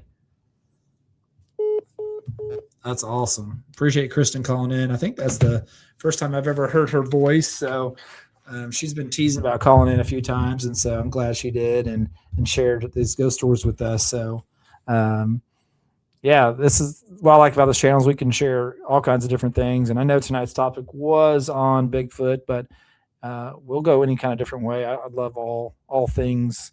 We could call them conspiracy related. We can kind of under an umbrella put everything there. Aliens, Bigfoot, ghost, paranormal activity, different things like that. One thing, since we're on this topic, one thing I'll share with you guys, I've got several stories. But really, actually, when I was younger, I was in high school, me and a friend group decided that we would do some ghost hunting. That's when kind of on, I forget what was it on, I don't remember what channel it was on, but that's when kind of the ghost hunting TV shows became popular. And I can't think of the guy's name of the channel. He's like a bald guy. Loved the show. We got really big into ghost hunting, and we don't live far from Eureka Springs, which has a very famous, it's called the Crescent Hotel. It's built in, like, I think 1886. A lot of history there, a lot of paranormal activity. So we spent some time there, trying to ghost hunt and things. And so one thing that when you're a young person, you don't realize is that when you start messing with the spiritual world, things can come home with you. And there's prayers that you're supposed to say, which we didn't have any idea about that at this time. And something did come home with us. And not only myself, but several people who lived with me experienced just a handful of different things. And I'll just share one with you, and then we'll I want to show you this photo that Skidder had sent of this cloaked Bigfoot. But the one time that really terrified me the most was when I lived at home. I lived kind of on the downstairs, a 2-story house. I lived in the downstairs portion of that. And a lot of times during the day, I was in like high school. Actually, I think I may have been in college at this time. And I worked downstairs. I would do my homework and stuff from downstairs. And during the daytime, nobody was home. I lived with my great aunt and uncle at the time. They were off to work. My uncle would come home for lunch every day, consistently at the same time. His routine was consistent always. And so it wasn't the time he was already, home for lunch and gone. And so I'm sitting downstairs working. And when you're downstairs, if something above you is like walking upstairs, you can hear it. It's just obvious. You can hear things. So I had heard something, and I thought, well, maybe, my uncle had come home early, and I wasn't sure. I didn't really think much about it. At the time, my dog was inside, and he was sitting beside me laying on the floor, and he kind of perked his ears up and was looking up because he heard it too. Just validation that I heard something. And so I continued working on my computer, and my computer faced like facing forward on this wall. So behind that wall was the stairs that came down to the door that entered my living quarters, basically. And I heard something start at the top of the stairs, and it's really obvious when something's going downstairs. You can hear it, creaky stairs, whatever. But this was running, and so I'm sitting there working at my desk, and I hear suddenly this like do do do do do do do, just running. I mean, running down these stairs, and that's not something my uncle would have done ever. They were pretty steep stairs, and you would easily have tripped or fallen if you were running.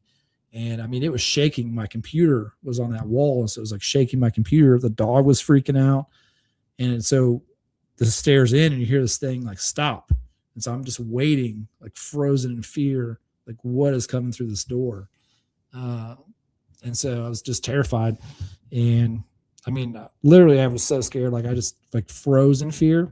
Like I guess if I fight or flight at that time, it was just like frozen. So maybe there's a third option, but, and so after, I don't even know, felt like an eternity, but after a few minutes, nothing happened. It was quiet. And so I decided, I kind of mustered up the courage to, with my dog beside me, open the door and kind of see what was going on. I open the door. There's nothing there. I go up the stairs with the dog. He's looking around, ears perked still. Nobody was home. Nobody was there. Nothing.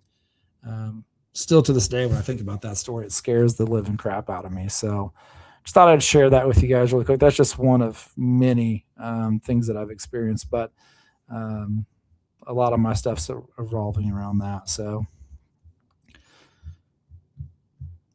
yep, just checking out. Absolutely, it's the most haunted hotel in the U.S. I actually, anytime I get a chance to go to Eureka, if I'm there for any reason and spend the night, I choose to stay there. It's a pretty cool hotel in general.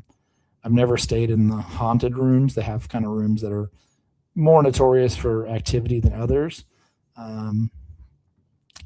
Junior prom, that's cool. That'd be a cool place to have a prom. That's for sure. That's cool. Yeah, Skidder, he saw his UFO Sierra Nevada mountains in 1978.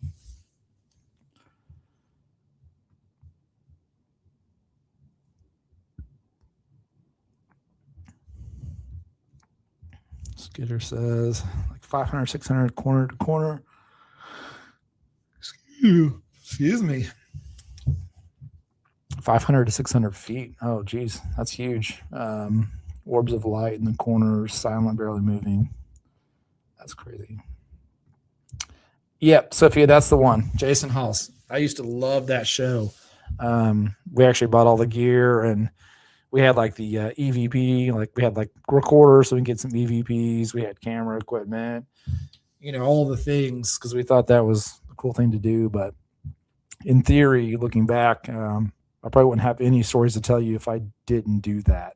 So that's what started all the things. Yeah, the stairs, I mean, it scared the entire crap out of me. So I don't know what it is with stairs. I had a friend that lived in a rental that was really haunted, and this is at the time that we did this. He got so terrified.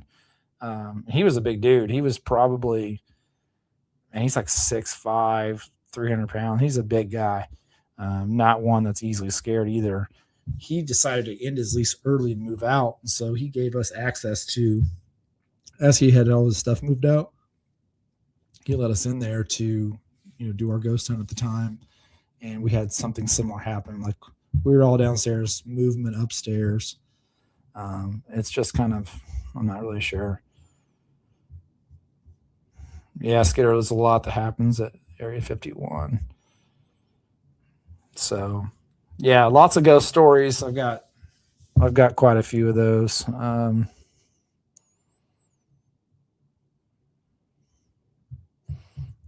Yeah.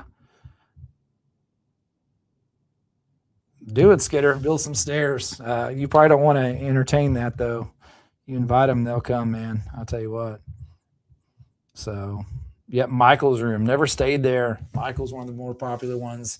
What's the room? I think Willie Nelson has like he likes to stay there, and so he has a room that he stays in that every time he goes, and it's one of the haunted rooms. I think it's the woman. I can't think of her name though. For those of you guys who don't know about the Crescent Hotel, lots of history behind it. I'll give you a quick rundown, but it was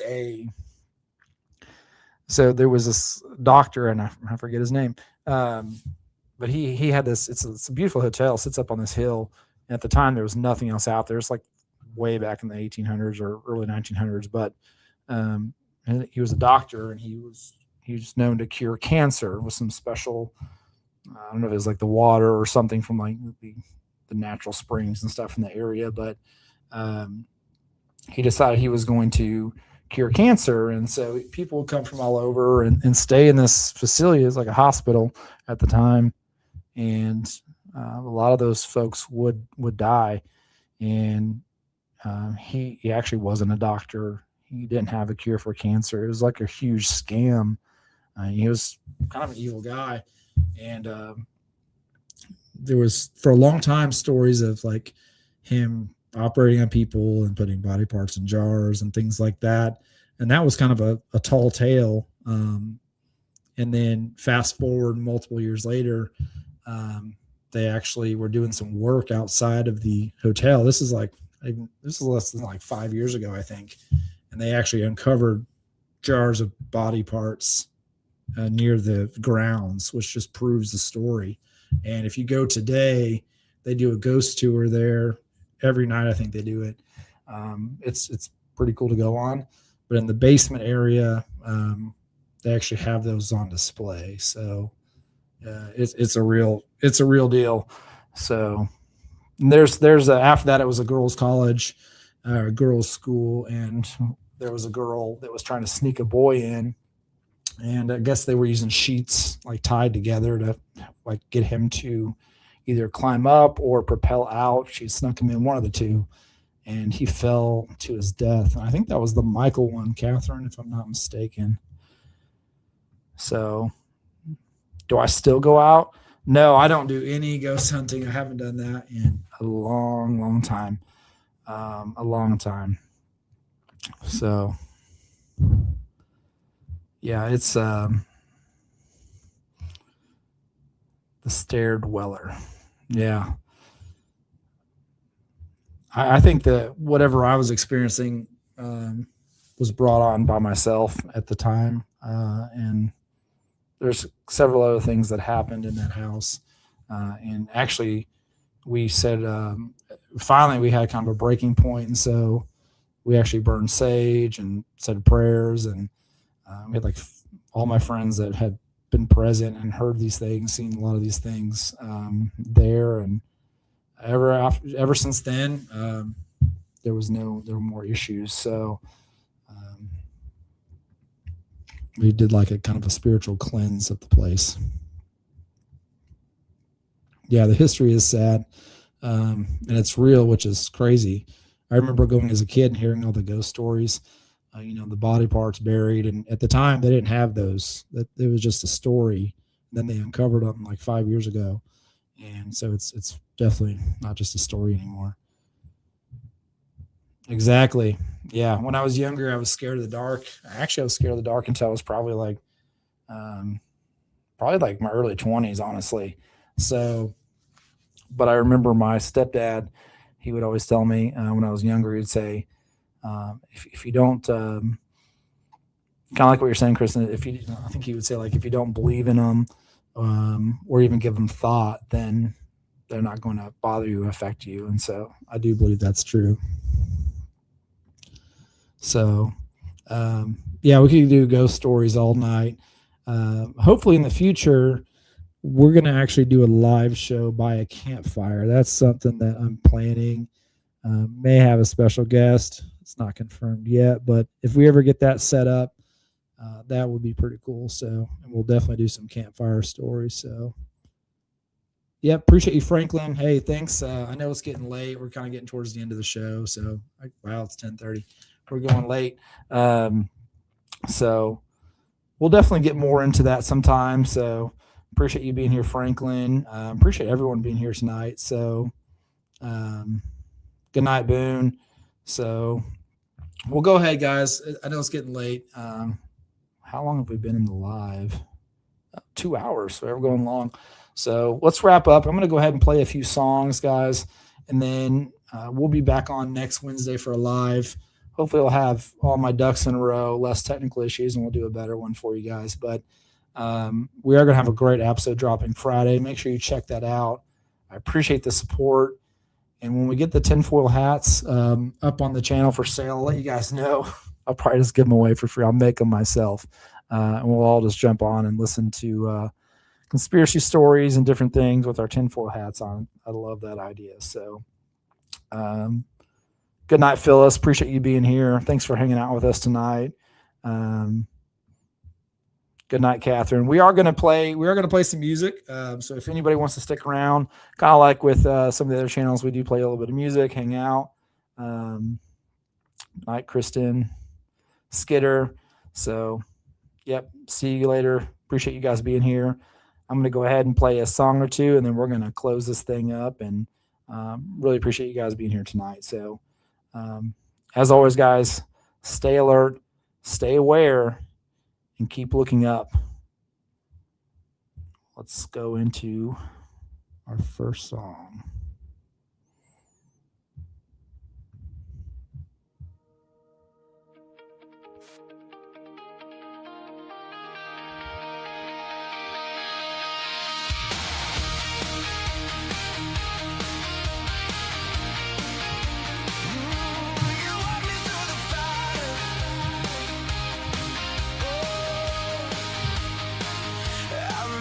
Silence, hitting my hands on the floor. Every dream felt broken, couldn't lift my heart anymore. Whispered a name in the darkness, didn't even know why I tried. Then a peace like thunder rolled down deep inside.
Kept my heart beating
Well, I appreciate you guys hanging out. Looks like we've lost a few folks in the chat. Everybody's kind of moving on, but I forgot to share it earlier, and I wanted to share it for those of you who are left. But the picture, I know it's hard to see, and so what you're looking at, this is from Skidder. This is the guy he knows who saw a cloaked Bigfoot on his porch. It looks like in the picture you're looking at rain, but it wasn't raining that night. It wasn't snowing. That's just, if you look to the kind of the right-hand side, I wish I could highlight it, of the photo, you can kind of see an outline of what looks like a Bigfoot. And so it's cloaked. And this is a thing that it's kind of new that I've learned that Bigfoot can do. They can cloak.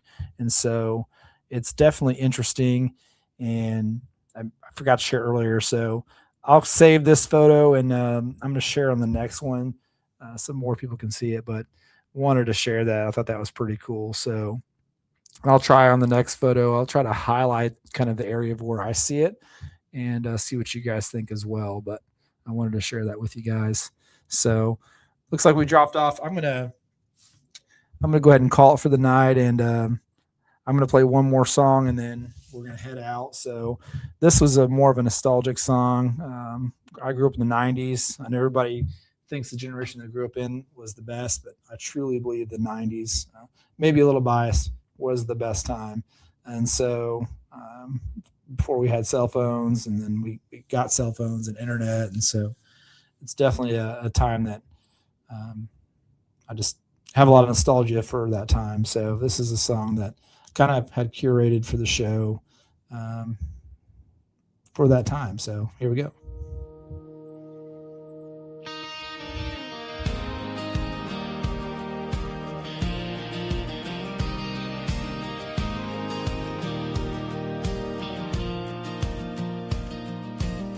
Summer air and a screen door slam, bike tires humming on the pavement again.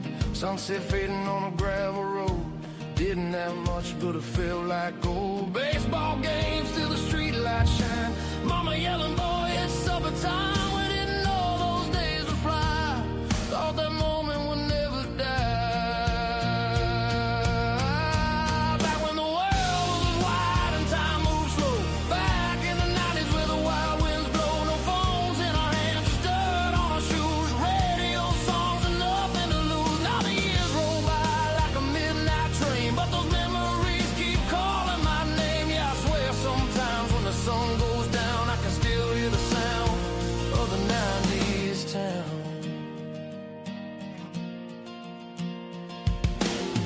Friday nights at the football game, neon lights and a little bit of fame.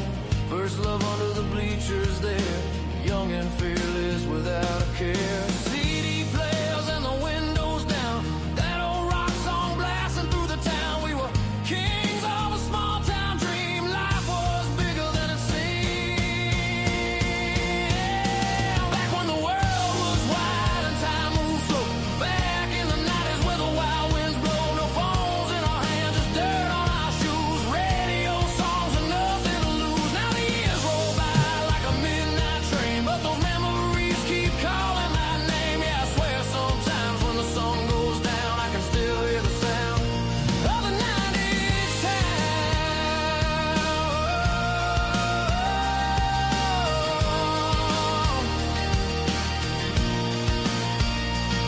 Now the mirror shows a little gray, and the kids all live a different way. But sometimes in the quiet night, I swear I see those headlights. Old friends laughing in the summer heat, echoes running down a back road street. Oh, back when the world was wide and time moved slow. Back in the 90s where the wild winds blow. We were young and wild and unaware how fast life would take us there. Now the years roll by like a midnight train, but those memories never fade away. Yeah, a part of me still walks that ground in a faded dream. I appreciate you guys hanging out with us tonight. So we're going to go ahead and end the show. And guys, I have my email on the screen. Please, if you have a story you haven't shared with us, we'd like to have you on the show. Or if you know anybody, please pass my email along, and we'd love to talk to them. We're always looking for new guests to be on the show, and we cover a lot of different things. So we look forward to seeing you guys next time, and hope you have a wonderful evening and a great weekend. And make sure you tune in to Friday's episode. It's going to be a good one. We will see you guys next time.